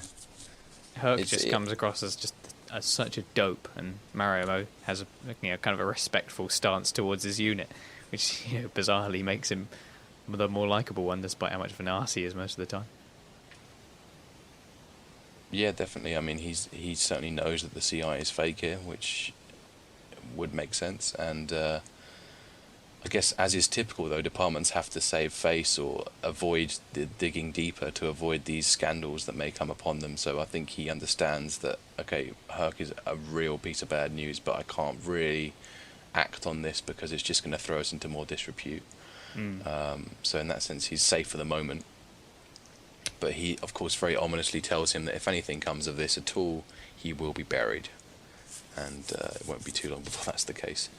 Also, isn't it somewhat linked to the fact that I think we later find out that the money, because Fuzzy Dunlop is registered as an informant, Herc gets money to give to the informant from the police department, I suppose. Yes. And that he's essentially been pocketing those payments. No, it's weird, isn't it? Because I think he borrowed. Well, I mean, where else would he be putting the money? There isn't an actual informant being paid, so... Exactly, yeah. I mean, he borrowed the camera, didn't he, from, is it IID or something? Yeah. And obviously he had to record the serial number. I'm not sure if he had to pay for that, to borrow that camera. And if he did, perhaps... But it's because Fuzzy Dunlop is they register him as an actual CI later on, don't they? Yeah. So I think it's revealed... I have it in my mind that it's at some point revealed that he's, getting money out of that somehow. Yeah, none of it adds up, and I mean, as we said, I think Marimo is just avoiding digging anything, because if he does discover that Herc has been doing some shady shit, as he has, it won't do anyone any good. Basically, it's just better to ride it out and hope that nothing comes of it.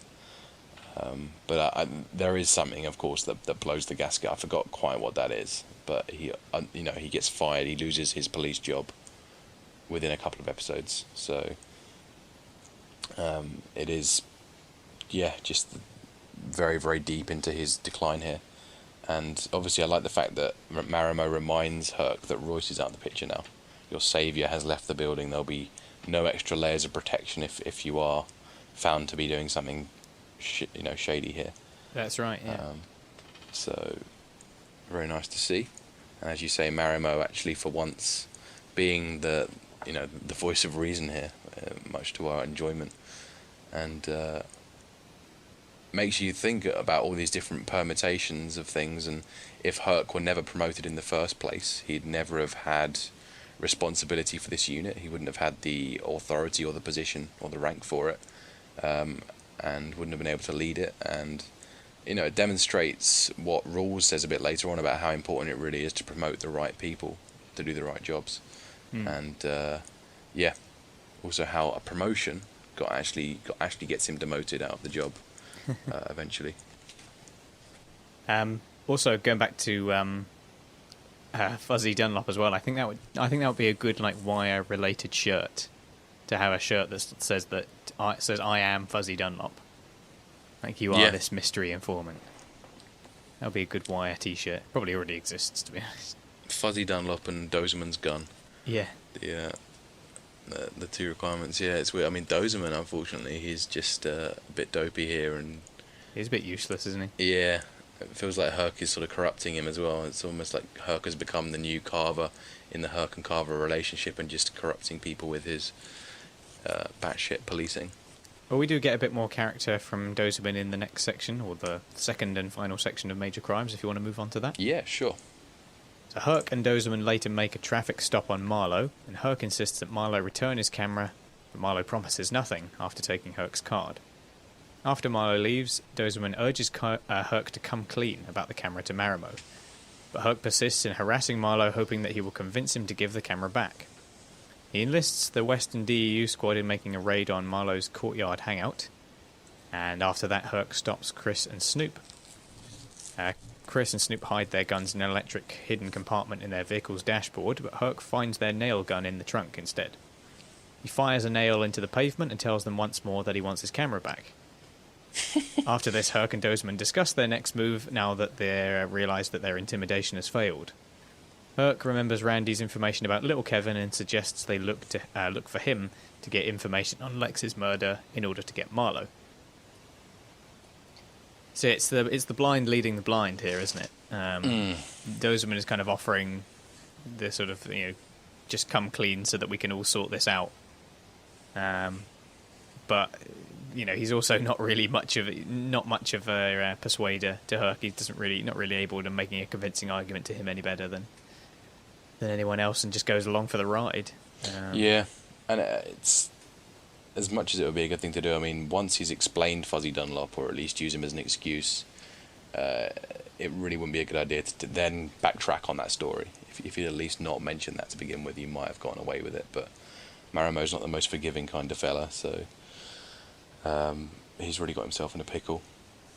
It's nice that when Marlo gets the card at the beginning, he looks at it and goes, "Siddy, huh?" Which kind of reminds us of the conversation with Prop Joe about who it will that comes knocking. Yeah, it's kind of following just the way the cookie crumbles, exactly as predicted, and of course continuing to quietly mess with him. Doesn't he sort of whisper pigeons or something as he leaves? I don't know. It does something just to mess with him in a really subtle way, as he likes to do. I know he uses some sort of pigeon metaphor. Sometimes they fly like away. Pigeons in a Storm. That's it. Yeah. Yeah. So, oh dear. Yeah. So just still having a little bit of a game with him. Yeah.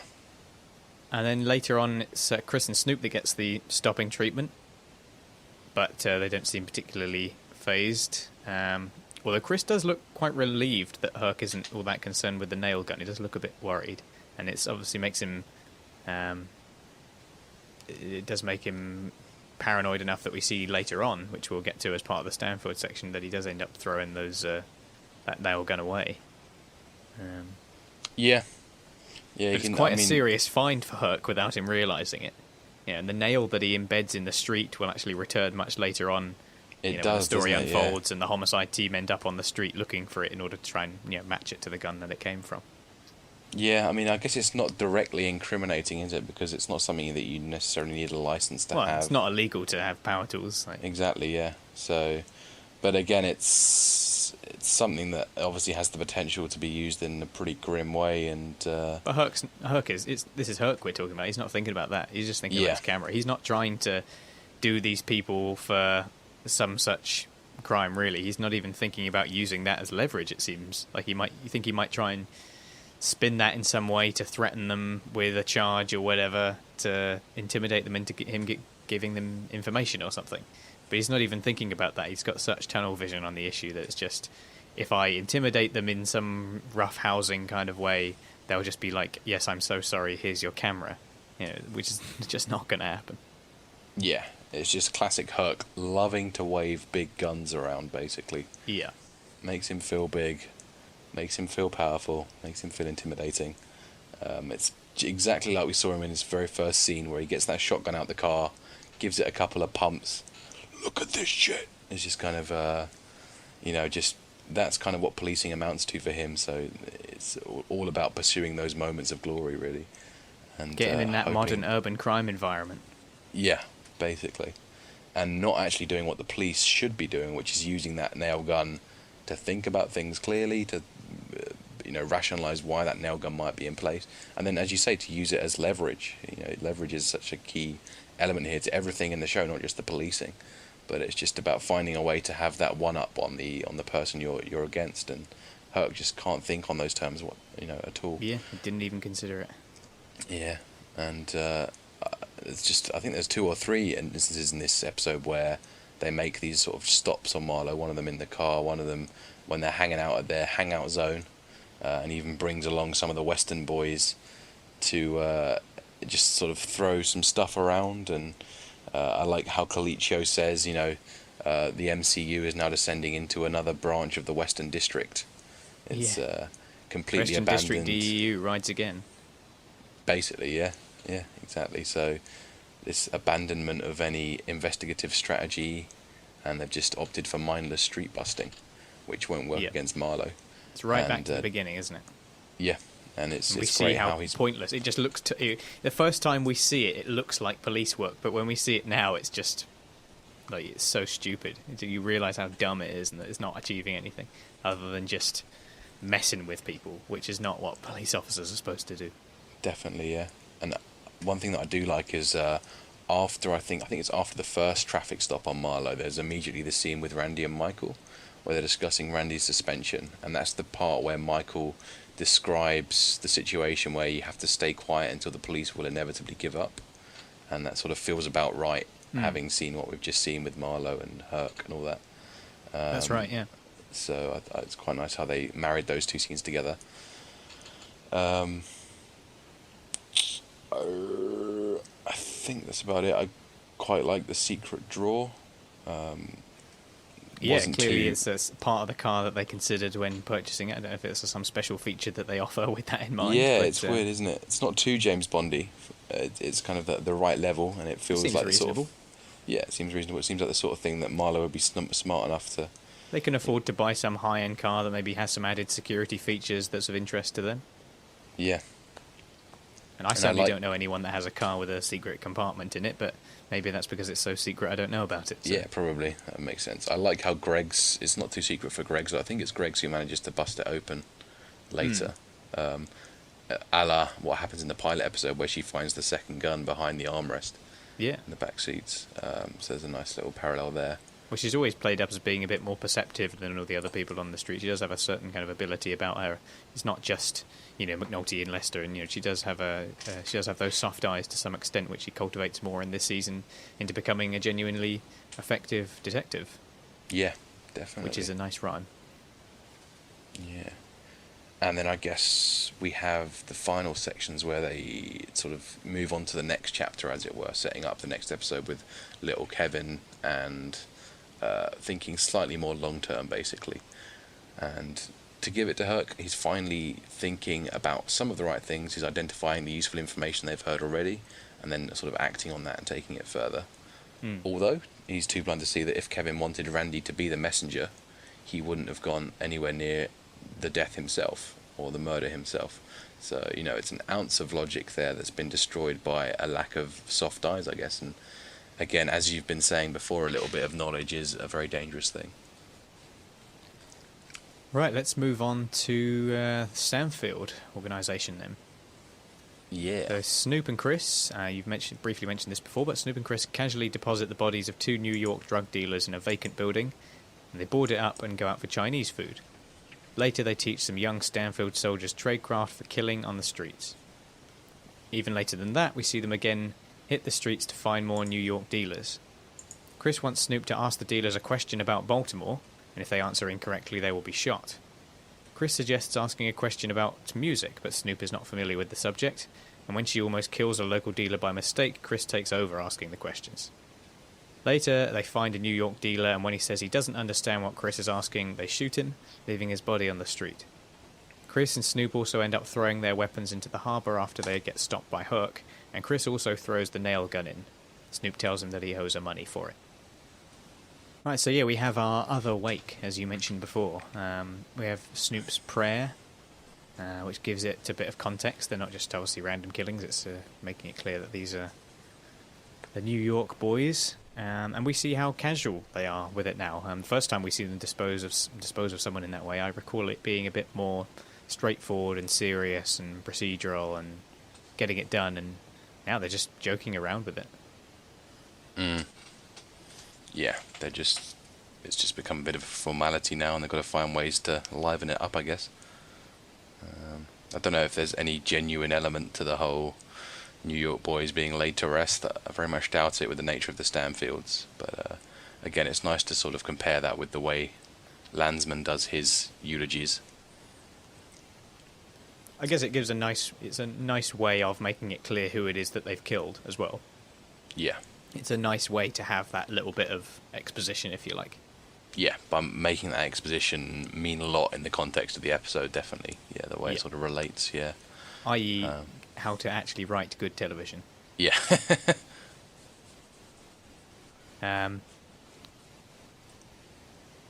So yeah, we kind of have that little bit there, and we see them, as we also mentioned before, they're teaching some how to kill on the streets, basically. When to go for a headshot, when to go for the dick, legs, or ass area, or whatever it was that he said. Yeah. Kind of understanding the how to do combat on the streets. And we kind of see that they are quite trained killers to some extent, as opposed to everyone else who just seems to treat weapons like toys in a way. Yeah, definitely, and very, very good scene, very efficient teacher here from Chris. And I think they're training up O-Dog, aren't they, as a shooter. And they're actually describing the thought process he'll make when he shoots Bodhi in a few episodes' time, as he is Bodhi's killer. I like how this scene comes immediately after the scene where Dookie corrects one of the girls. He corrects Charlene, actually, doesn't he, on the maths problem. So obviously there's that one kid, I think, at the back who's correcting O-Dog, who's not particularly experienced at the moment. So there's obviously a very nice way of complementing the classroom scenes here and making the whole episode kind of have this theme of education, people learning their places in the world. It's in full swing here, the education theme, that's for sure. Definitely. And I mean, it's a reprehensible, but like Freeman, you have to appreciate the discipline of this system they've got. It's not treated like some average street skirmish. They treat it like a real organisation. And a lesson from Chris and Snoop is clearly a very enlightening one. They're sort of two real military experts of the show, very earning of those titles. And then we have the bit where they are on the street and they're kind of hunting New York dealers. Interesting to see Chris and Snoop a bit more candid here, discussing music, for example. It's very rarely that we see them in that kind of in-between moments, in-between jobs. Yeah. But for once, they actually mess up here. They come very close to completely fucking up, which we've not seen at all, not seen once. They actually have a certain weakness within their job here. But it's worth noting that there is nothing in the way of consequences in this scene, with the whole Baltimore question and who's your favourite on the Big Fat Morning Show. Snoop basically just hears the word New York and goes for it.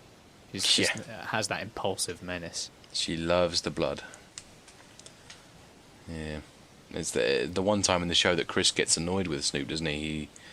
He really actually expresses lots of concern when Snoop's about to kill the wrong guy. Never gets more animated in the show, actually. So I like how Chris really has this code that he only wants to kill when necessary. Not that necessarily means he is concerned for the livelihoods of people that are going to die, but it's at least a sort of respect for the integrity of the game they play. I guess there's a certain element where they want to do right by Marlo, and Marlo has come as part of this co-op, and if they're going to kill local dealers, then that's most likely one of the dealers for one of the people in the co-op, so they don't want to stir up trouble there. They don't want to kind of deal with something that's higher than their station. They just want to keep their job to their job, and they just do what they're told, essentially. Yeah. They don't want to make it a bigger problem. Certainly, although I feel like Marlo would happily kill this person. He's very much always been either do it or don't. That's kind of almost his catchphrase. But Chris hasn't received that order because he is so kind of like loyal. I mean, until he gets that, it's not gonna. It's not really a question of Marlo. I mean, maybe Marlo wouldn't mind himself, but Chris is Chris and Snoop are very much on Marlo's orders. So here they don't want to make it more complicated because they're not 100% aware of the context themselves. That's Marlo's business. Yeah, that's very true. They don't really seem to care why people have got to die or what it is, but they are just going to do what they're told. Yeah, it seems appropriate here. Definitely, so actual moment of weakness for them, which we don't normally see. Yeah, a little slip up in their normally flawless system. And when Chris actually takes the reins, he sort of doesn't trust Snoop beyond that point to do anything. Things get very super efficient, and before we even have a chance to get our bearings, like the New York dude is bulleted straight through the head, and they're just taking off. So again, very, very flawless sort of execution. And later on, moving on from where we had talked about Herc and Dozeman stopping Chris and Snoop, they end up throwing their weapons into the water, and Chris decides to throw the nail gun in as well. Obviously been spooked by Herc's stop, and we should see that caution that they have. Yeah. No, certainly. I mean, I'm sure that they're aware that not too much can come of that nail gun, but, it makes sense to be ultra cautious. It's not like they can't afford to buy another one. Yeah, exactly. Snoop's I think that comment about him owing her money is almost meant to be a parody of how much money they have. Like, as if it's ludicrous that he owes her this money. Yeah, and it's not long before they end up with another nail gun anyway. So yeah, exactly. It's just a case of for the time being, perhaps having just a small element of panic, and it's better just to ditch this for the moment. Yeah. All right, so that's the Stanfield organisation. Any more you want to point out for that? Is there any stuff with Prop Joe, or is that separate? Sorry, yes, no, there is another bit. I'm just, I'm reading. It's at the bottom of my page here, and there's a bit over the other side. Sorry, I totally forgot that. How could we forget? Can't be forgetting Prop Joe. How could we forget Prop Joe? Let's move on. So Marlo delivers Herc's card to Prop Joe and Slim Charles, and Joe promises to look into it and thanks Marlo for the work his people are doing by driving away the New York drug dealers. Slim suggests that Marlo's technique of disappearing the bodies of his soldiers' victims is lessening the impact of their kills.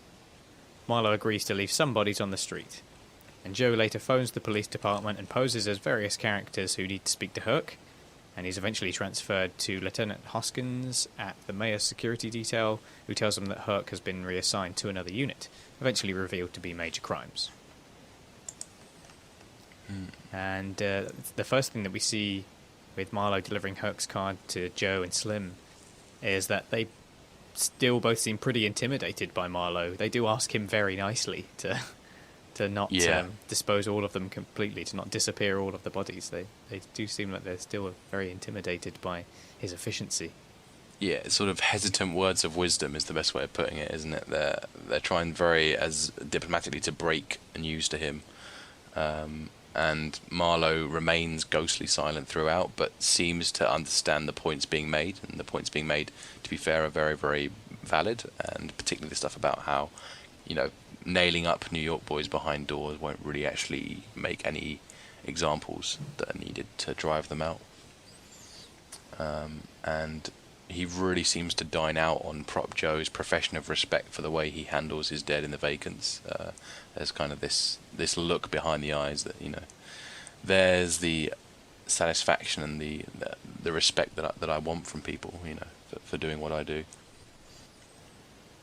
And that Joe follows up on this card that he's given to chase up, find where Herc is actually coming from, and it's a very smart move from Joe here. Aside from the comedy of it, which we'll discuss in a moment, it's nice that he's impersing characters that are believable, but also sound like the sort of people you'd probably want to get off the phone quite quickly. So he is passed on with ease. And it's also smart that he uses long company titles with people's names in them, because they're much less likely to be looked into or act as a barrier to his progress to Herc. So he kind of, really smart guy who knows how to get to where he needs to go. And I also like his surprise at getting through to the mayor's office. Like when it's mayor's office, his eyes widen. And he's like, "Wow, what? Where is this guy coming from?" He immediately thinks at that moment, presumably, that he's being investigated by the actual city, actual mayor himself. That must have panicked him a little. Oh, definitely, yeah. No, that's it's cool how he uses sort of. They are ridiculous names, particularly Sydney Handjerker. But Sydney Handjerker with Handjerker, Cohen and Bromberg. Irvin Pepper from Pepper and Bayleaf. Yeah. And then we have Dr. J. The test results for Thomas Houck. It's I've heard some people comment before on this that it's hilarious hearing Prop Joe impersonating a white guy, supposedly. Yeah, sort of the Handjerker, the sort of Jewish lawyer impersonation, and it's this. It's rather fascinating, and as you say, it's that the names are just about ridiculous enough that you can't really. They're not so ridiculous that you can just sort of question them outright. You just sort of want to hand straight over. So it's very, very well judged from Prop Joe's part, as you say, just to keep things very efficient and to move him on to his subject. And as you say, there's that huge sort of drop in esteem, I guess, as we go from the mayor's office just back to this MCU, which is not necessarily a low-ranking department, but we know that it's now just an extension of the Western District brutality unit. So I would like to add as well that there are people, based on a Google search that I did for it, it seems like there are people on Facebook who have made the company that they work for as Handjerker, Cohen and Bromberg.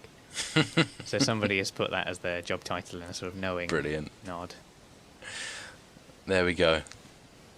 The places this show goes. Yeah. It wouldn't surprise me.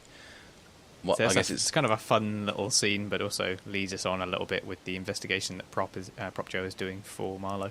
Yeah, definitely. And this the last thing to mention about it really is I like how there's echoes of Season 2's phone company discussion.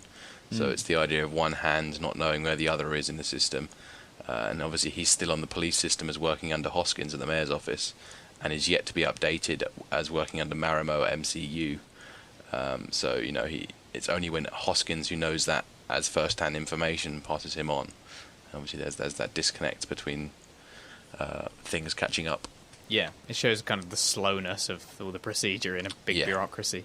In the same way that Sobotka's phone was flagged and no one took the time to actually inform... Well, everyone was very happy to inform Frank of that fact, even though it was really meant to be confidential information. Yeah. All right. So that's the Stanfield organisation, just a little bit there. Let's move on to our final medium-sized strand, which is the politics. And we'll start with Carcetti continuing his observation of the Baltimore Police Department. He spends the day with the Eastern District and with the DEU squad. Shift Lieutenant introduces him to a team of confident detectives at their morning briefing, and they make their first arrest by enticing a man on his way back to work to buy drugs for them. Carcetti catches up with the Flex Squad and finds they are also making an arrest with little more than statistical value, which is a young boy they've pulled up for possession. The Flex Squad officers try to get the boy to give them information on a stash, but he has nothing to tell them. Carcetti later questions Rules about the unimpressive low-level busts, and Rules insists that he agrees with Carcetti and indirectly blames Irvin Burrell, claiming that affirmative action policies sometimes advance black officers beyond their capabilities, and that a leader who owes his position to the numbers of affirmative action would consequently care more about them, such as arrest statistics. Rules claims that targeting high-end drug dealers would be his preference, but that he respects the chain of command. After the meeting, Norman is offended by Rule's naked appeal to racial solidarity, and Carcetti asks Wilson about District Commander Cedric Daniels. Wilson tells him that he does not have any political connections that he is aware of. So Carcetti's a little bit here where they're, he's seeing the day-to-day in the police department at his request.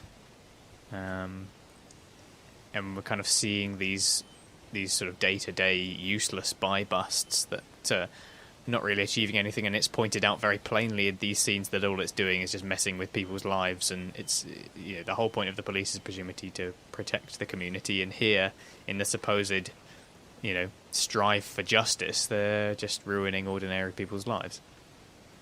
Yeah, they really make it clear that the people they're targeting do have lots of stakes in the world, and that they've got these jobs, or they're on their way to some sort of family do or whatever. Like, not that these people are necessarily completely clean as we see, but it's just this very, very shallow, short-sighted targeting that's getting in the way of wider justice. And it's literally the stats game in action here. That's what we're seeing. Yeah.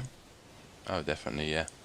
And they seem to take a lot of pride in their, really quite decadent setups and all the rest of it. So, yeah, pretty grim bust. I do like the radio chatter in the bus scene that's going on. Throughout that whole bit with the guy on the bike, in the radio chatter, they're just like discussing it and what's going on between each other, sort of over the radio whilst it's happening. It's kind of a nice little addition. Like when he says that they'll give him $20 and $10 for you, sort of thing. Over the radio, they're sort of talking about, look, $20 might not be a lot to you, but they're kind of giving this money away. So it's they're continuing to comment on the incident whilst the man is being apprehended and everything. It's a nice little touch. Yeah, definitely, yeah. And the lieutenant himself seems quite happy with everything that's going on. Doesn't seem to be at all concerned by the kind of buy-bust, whatever it is that they're doing. He seems really proud of his men. He's like, I love it when they come to work like this, He's like, what are you actually achieving, though, other than your stats game? But they're not thinking about that. They're just thinking about how, in the eyes of the numbers game, they're doing a good job. Yeah, they're just seeing the facts they want to, as Bunk puts it. So it's kind of sad stuff, and they're really not catching on too heavily to Carcetti's disappointment with this. It's, in a sense, all they've known since they've come up in the training, we imagine. So for them, this is what policing is. Yeah. And there's no taboo around all the mayoral swearing for these guys. They'll be like the homicide guys, really. Took me by surprise a bit, but I guess these guys are just on the force, and they're very comfortable with all their F-bombing in front of the mayor. So. Yeah. And then, of course, this leads on to the more interesting breakdown of what happened with Rules, where, obviously, Carcetti gets to voice his disappointment. Yeah, in a way, Rules is trying to give the truth on the war on drugs, but he's not giving the truth about himself, because he's just trying to appeal to the mayor here, now that Carcetti's in power and obviously looking for change. He's trying to offer himself up as that change, despite the fact that he's just obsessed with his career as anyone else. Yeah, very slimy of him, really. Blaming all of that numbers policing on those up above him in the chain. But once again showing us that Rules really knows how the game is played. Like, he's really good at it. Yeah. The only thing that holds him back, really, is just sort of maybe a bit of unfortunate timing. Yeah, I think so. I mean, an incredible job of defending himself to Carcetti. And, appearing to somewhat genuinely welcome honest, high-end target investigation. It's not to the extent that he makes us question if his behaviour the whole time has been a product of the pressure down the line, rather than any of his personal sort of motivations. But it is weird to see someone explain the flaws of their system, because there's this assumption, isn't there, that all those people who are trapped in the numbers game, the ones who would never give a fuck when it's not their turn, are oblivious to the problems. A little bit like the Eastern Patrol boys, who we get the sense of that. They're kind of under this spell of the ingrained system.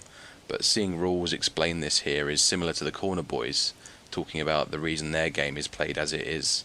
They're all intelligent enough to see the dysfunction and to deconstruct the motives of their broken institution, but they all care too much about their own personal growth, and because of that, they're never willing to publicly question that system. So here's one chance where we get to see it actually deconstructed.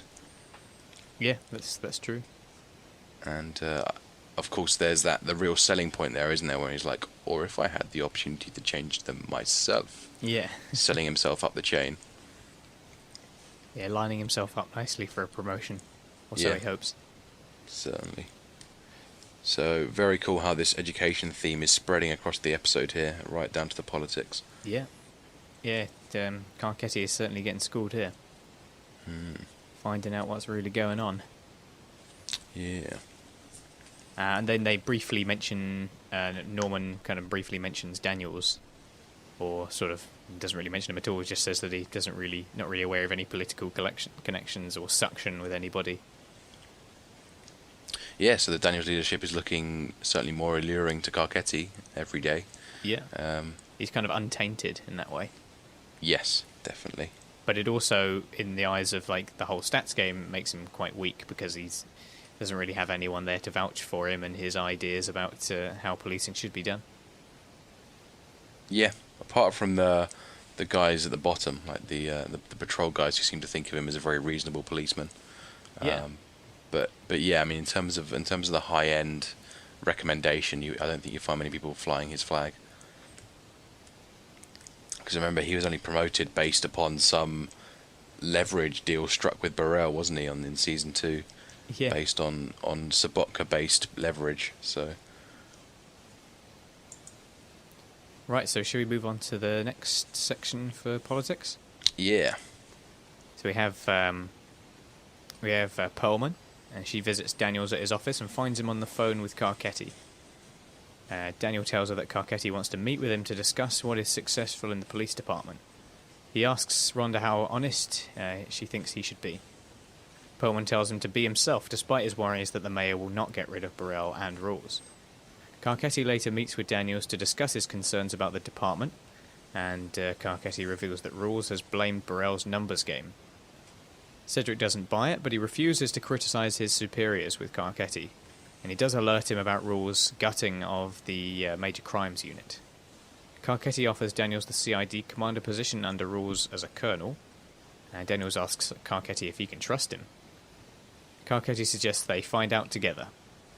Later, Burrell ends up visiting Rules to discuss trying to impress the new administration together, but Rules admits that he has been talking to Carcetti, and Burrell acknowledges that Rules is moving against him. Oh, it's all very exciting this week in the politics.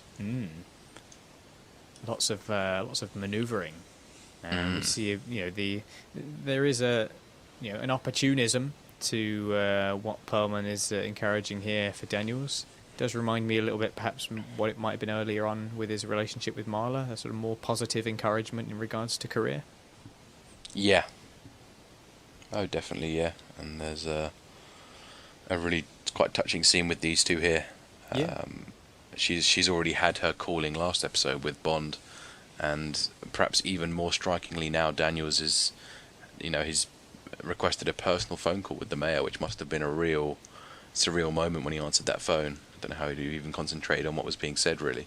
But yeah, it's quite great to hear that he's got chain of command concerns and he wants to have a meet, and it makes a lot of sense that Perlman would encourage him to take the gamble here, as she's already seen the glimpse of this new day, which is a term that the show likes to use a lot for this optimism of a political reform.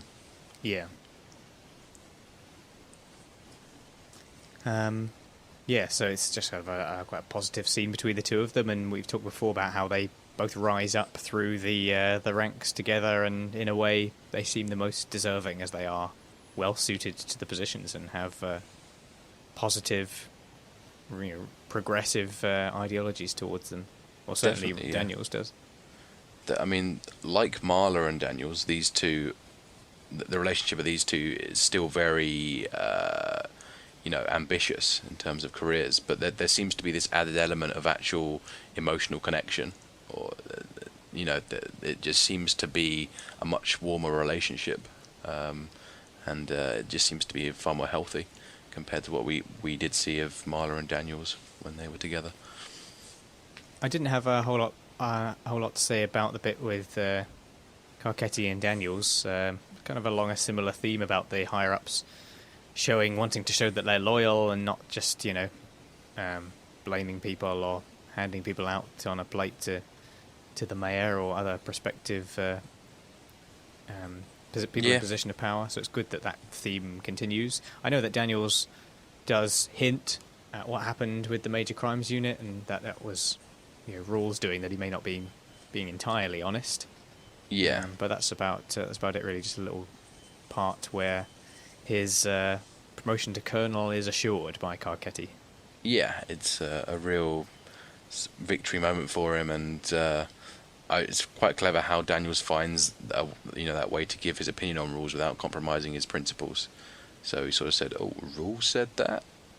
Good question, Mr. Mayor. What shut down the MCU, as you were saying? Is this not overtly giving any opinions, as it were, but just making it very clear that Rules is not to be trusted, despite what anything he's told you." And I think, following that, it really is one of the most likable scenes for Carcetti. Like, he's just at his absolute peak here, and I think everyone is caught up in this New Day spell that's being built at this point. Mm-hmm. How for real are you is the lingering question, and it seems very apt that Carcetti doesn't reveal his cards at all here. He just suggests that they find out together. He can't actually guarantee anything. So despite not sort of saying anything, he does exude himself as a force for change, and has a very much just such an electric personality that I think anyone would really warm to him. Okay. Right. And then we have the last little bit with Burrell visiting Rules, making some kind of effort to encourage some progression and seem like the one encouraging that progression himself, but it's a little bit too late for that. Yeah, I mean, Rules plays his hand like Daniels does. They're both gambling, I guess. It's not going to pay off for Rules, as he's convinced that Burrell is off the ticket. So perhaps he shouldn't have mentioned at all that he's spoken to the mayor, because he is going to have to stay after all. But again, jumping guns on relationships that you're actually still going to need. We saw some of that last week. So I guess that's just the long and short of that one. Let's do our very final bit. It's a little bit of an anticlimax to the episode, but let's finish off. We have Carcetti, Wilson, and Jerry meeting with representatives from the Democratic Party to discuss strategy for his term. They hope to induce a drop in crime and build something in the downtown area with Carcetti's name on it. The party representative suggests that education is a good polling issue, but Wilson tells her that with the problems in Baltimore schools, Carcetti will be better off avoiding that topic entirely. The party hopes that Carcetti will run for governor in 2008. And perhaps the most striking bit about this scene is that, despite all of this talk of avoiding the stats game, Carcetti is actually given a stats-based ultimatum here. He's seen what the numbers game actually does. He's seen the effect that it has. He comes in with this kind of new vision, new view, gets this representative from the party, and they basically say to him, right, now here's some stats you've got to stick to.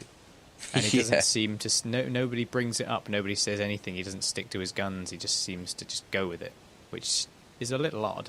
You'd think he might put two and two together there. Yeah, I mean, she comes up with this... fight for his ideas a bit more. Definitely, yeah. It's again, he seems to be very trusting of those in the authority positions, those who have been through it before. And we see that despite his aspirations, he doesn't necessarily have any desire to go off the beaten track in terms of what makes a good mayoral career. And we see that there's sort of two big things you need. You need something on paper and something done as bricks and mortar in the city. So you sort of 10% drop in crime, which is obviously what he campaigned on. And then obviously if you have some sort of building named after you in downtown, that could help out a big chunk. And that sort of makes a lot of sense. It'll make you memorable, I guess, in the most simple, direct way. And I guess most critically, though, he has that gubernatorial aspiration dangled in front of his face. When she suggests, play your cards right, keep your boyish good looks, you'll be governor in a couple of years. And all of a sudden that's really going to should be ringing a lot of alarm bells for us, as maybe the new day's not so close. But yes, the first time it's sort of mentioned to him ever. And funnily enough, 2 days after this episode aired originally in 2006, Martin O'Malley, who was the real-life mayor of Baltimore at the time, was actually elected as governor of Maryland. So it came along at a very appropriate time. Yeah, so leading in what will happen to Carcetti further along the line. Yeah. And again, I guess the other thing to mention is the schools, where he's informed very strictly to stay away from them, which is a very smart move for the moment, until they have no choice but to start paying off the debt accrued by them. And of course, for us, having seen the school system at first hand, it would feel weird for them just to dismiss it so blindly without having even a sense to go and have a closer look and get a feel for the schools, like he's doing with the police department. But I guess, he's the crime man, and therefore he needs to sort of selectively work out what he's going to govern. He can't really be the all-seeing eye, the sort of omnipresent god of the city, I guess. Oh, that's right, yeah, you kind of have to have that major issue that gets you elected and thus forms the purpose of your term. Yeah. Right, so that's Corner Boys. That's the episode. Awesome. I thought on the whole it was very intriguing that kind of less strands but more sections. That meant that there was a lot of crossover between strands. Yeah. And it's nice that we have a lot of parallels. We obviously have the 3 classrooms that we mentioned before, and we're looking at this stats game on the street, and the stats game in the politics, and the stats game in the school, about getting their sort of percentage of pass rates or whatever it is in order to not be taken over by the state. Oh, definitely, yeah. There's a huge amount of sort of cold, hard realities for everyone here. We do the same thing as y'all, except when we do it, it's like, oh my God, these kids is animals. Like, it's the end of the world coming. Man, that's bullshit, all right? Because this is like, what's it, hypocritical? I mean, yeah, we got our thing, but it's just part of the big thing. Exactly. But this corner boy thing, right? I mean, all y'all did all this talking up in here. You think you could sit down and write down the laws to your thing? Hell yeah, I do it right now. Shit. No, I'm talking about, can y'all do it together?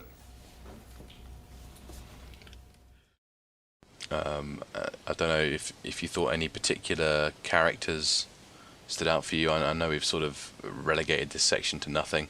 I thought Bunk deserves a special mention. That I thought his lesson that he taught Holly out at Andre's store was particularly worthy of, a crown for this episode at least. I don't have any arguments against that. But I mean, with regard to scenes, anything that stood out for you? I suppose I did enjoy what we saw with. I did like seeing Chris and Snoop a bit more animated and seeing a bit more than just them killing. We kind of had a bit more of a candid moment between the two of them, and they had a moment of weakness as well, which hasn't happened before. So it made seeing them a bit more enjoyable. I think if they'd constantly been cold killers throughout, maybe they could have lost a sense of character and lost in terms of it being entertaining. And entertaining, it might have lost a reason to keep visiting them. But we actually see a bit more of their character here, which is nice. Because the only other scene I can think of that's as much like that is like the opening scene of the season with the nail gun itself. Yeah, that's true. Just a bit of downtime with the two of them. Yeah. And they do have some more human sides to them going on. And like the kind of comedy relating to Chris being annoyed with Snoop for not knowing all this B-more music, and like getting genuinely frustrated with her for it. Yeah. So that it does have plenty of funny moments if you look for them. But they're not always overtly funny. It's often like having to know the character to then see kind of what the funny quirks are. And a shout out for the scene Michael returning home to find his father back. Just that whole scene is dripping with subtext. Nothing ever actually explicitly gets mentioned, and you're left just thinking about it and realising just how horrible and dark the home life really is, and it goes beyond dysfunction as a family. Like it's something like Delonda and Naaman, like that's a dysfunctional relationship, but this is just this is awful. Yeah.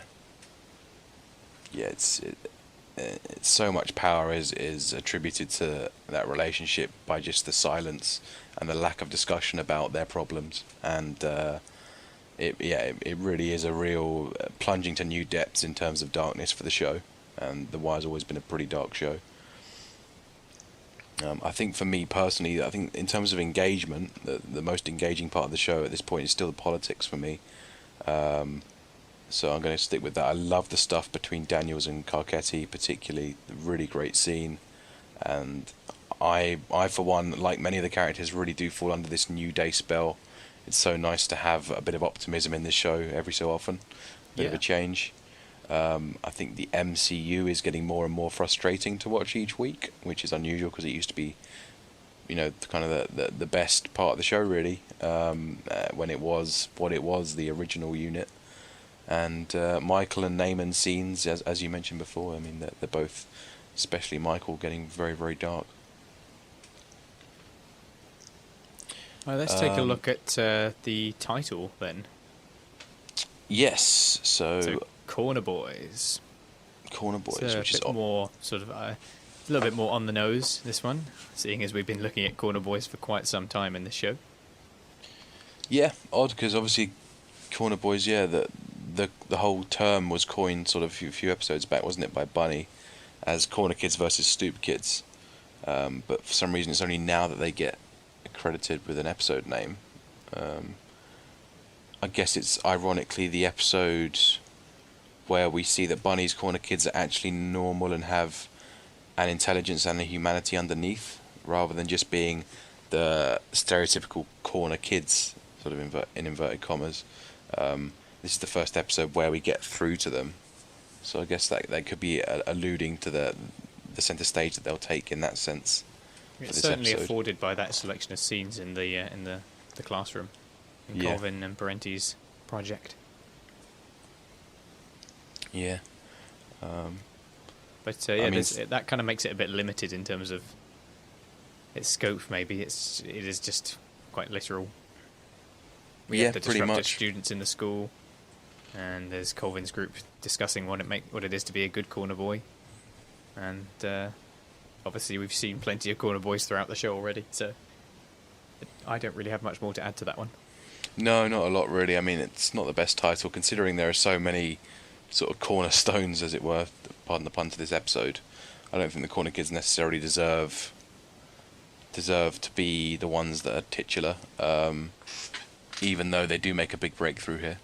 There are lots and lots of big parts. So what about the epigraph, which comes from pretty much the same scene? Yeah, and we have Zenobia saying we got our thing, but it's just part of the big thing, and they're obviously talking about the hypocrisy of them calling out what's happening on the streets and how all of that drug dealing is related to what's going on in the rest of the world anyway. Yeah, I like that. I think it also could allude to people understanding the place within the system they're in. So we occupy a part of this larger system, and I think it's a good epigraph because it alludes to the whole analysing of that lots of the characters do this episode. Not least the Corner Kids, who begin to deconstruct what they do for a living and for their spare time. But also particularly Bunk, who schools the detectives in what it means to be a real detective, as it were, and have the proper soft eyes. Carcetti, who learns about the numbers game and how that actually places him in the system. Rawls as well, who's of course the provider of that information. Daniels, Prez learning particularly about his place in the school system as, teaching for the test and focusing more on how you appear than the kids appear for the sake of your credentials. So lots of people learning about their places in the system and analysing them. It also seems like a bit of a resignation, like you're saying, Paul, about people realising their position. Like they are accepting the fact that their position is such in society but it's okay because it's part of everything else. This is just where we are in the big pie. Yeah. So it does seem a bit a bit of a resignation. They're not trying to become something else. Happy who they are. So I think that's a really good thing that connects pretty much all the strands this episode, and I do like how everyone discusses what the work of their institution hopes to achieve as well. So obviously the corner boys, good work cannot be done without earning a reputation. Within homicide, good work cannot be done without applying equal weight to all the facts, as Bunk says, and having the soft eyes. In the school, it's putting yourself and the test before the kids is learning. So it's all the things like that that tie all the institutions together this time around and make it a big learning episode, really. Yeah, definitely. Lots and lots of bits with the education theme just pushing through all the time. It's good. So that's it. That's Corner Boys. All right. I think we've covered an awful lot there. Like I say, not many sort of big strands, but an awful lot to go through still, a lot of crossover. So yeah. Anything else you want to add before we finish up? No, not at all. I think we did it all there, really. All right. Well, thanks very much for joining us again. Thanks to our those in our listeners' corner. Every week we always enjoy reading out what we get in our inbox. So feel free to drop us a message if you've got any comments or questions or anything you want to add, bits we might have missed. Anybody who knows why it's such a terrible thing that a school might be taken over by the state, by all means, send us an email to caughtonthewire@gmail.com. And you can also find a contact form on the website if you'd rather use that, as well as links to all the episodes way back to Season 1 and extra information about the show at caughtonthewire.wordpress.com. So until next week for Season 4, Episode 9, take care. Have a good week.